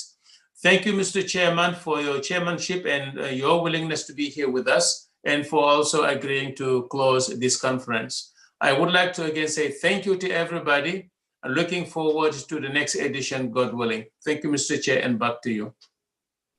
Thank you so much, Usman, for your closing remarks. So with that, I invite myself to make the closing remarks and close the conference. Let me start by congratulating AKADEMIYA2063 for a successful 2020 research conference. And as Usman has mentioned, the topic is appropriate for the continent to have this deep discussion as we try to recover from the impact of COVID-19 on its impact on Africa's food systems. As we all know, the negative impact of COVID-19 on Africa's food security and nutrition status is because our food system is vulnerable. And in the last 3 years, we have had, as you had at the beginning of the conference, as many shocks. In 2018, we had the fall armyworm that spread to almost every country on the continent. In 2019, we had the desert locust infestation in the Horn of Africa. And in 2020, we have the COVID-19. And each time we had this shock, analysts and policymakers were scrambling around for solutions. And expressing concern about the impact of each of these shocks on food security and nutrition. And that's because our systems are weak. Our food systems are weak. If they were strong, we would simply be worrying about keeping our people healthy, saving lives, but not worrying about the rising numbers of food insecurity. So the topic of this conference is therefore timely, and the discussions that we've had are absolutely appropriate. The African Union Commission looks forward to continuing the strong collaboration with AKADEMIYA2063, and in particular the research program under it. The AU Commission is happy that AKADEMIYA2063 has maintained a close working relationship with IFPRI, which is its mother institution. The presence of IFPRI's DG at the beginning of this conference, and the participation and leadership of the IFPRI staff in the production of the 2020 annual Trends and Outlook report attests to this special bond between AKADEMIYA2063 and IFPRI. The AU Commission looks forward to strengthening our working relationship with AKADEMIYA2063, and indeed, as we speak, we are in the process of formalizing that relationship, and specifically I would like to strengthen our collaboration, as Sisi was mentioning in her presentation, in the CAADP annual review process and in the joint sector reviews, in supporting regional economic communities and AU member states in regional and national agriculture investment plans, review or update, as Joseph Karugia mentioned, and also collaboration in strengthening our institutional capacity, which already AKADEMIYA2063 is doing. The outcomes of the 2020 research conference will add to the body of evidence and knowledge that the AU Commission needs to provide support to regional economic communities and to our member states.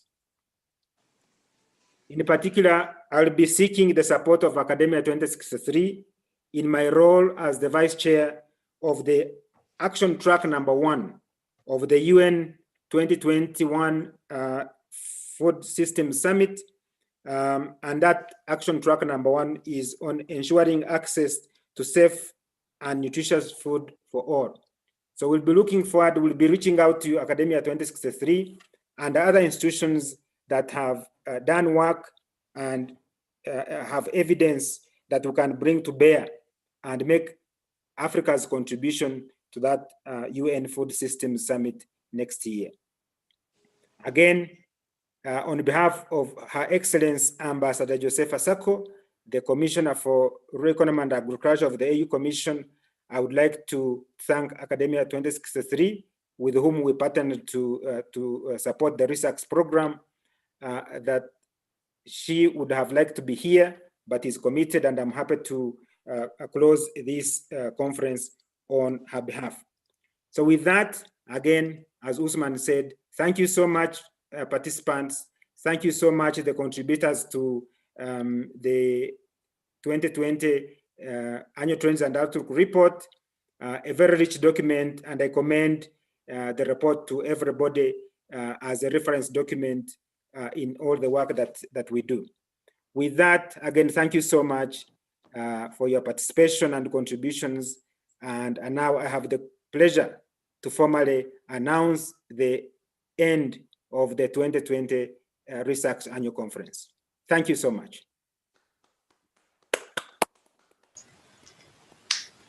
Thank you, Mzee. Thank you.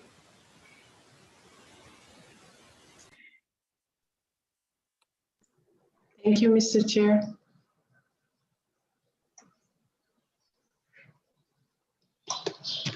Thank you, Godfrey. For those who are around, I am going to ask the team that was behind this whole conference to put their camera on so that we can all together wish you a pleasant day and look forward to seeing you next year. Yeah.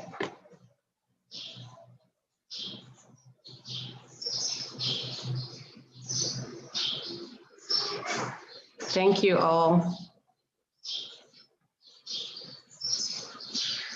Thanks, everybody. Yeah. Thank you, everybody. Great job. Thank you. Thank you. Nabu. Yes. Thank you, Nabu. Thank you, everyone. Thank Mon you, caméra ne everyone. marche pas bien. Ah, ta caméra ne marche pas, mais on t'a vu. Je ne sais pas pourquoi. Si, si. C'est dommage que ça marche pas. Bye all, and thanks for the great job. Bye. Thank you, everyone. Merci. Bye, Vanessa. Bye, support team 2. Bye, support team 5. Anatola's on the beach. Yeah, she's on the like, are you working? Seriously? Yeah, let's not Okay. All right. Bye-bye, everyone. Thank you. Take care.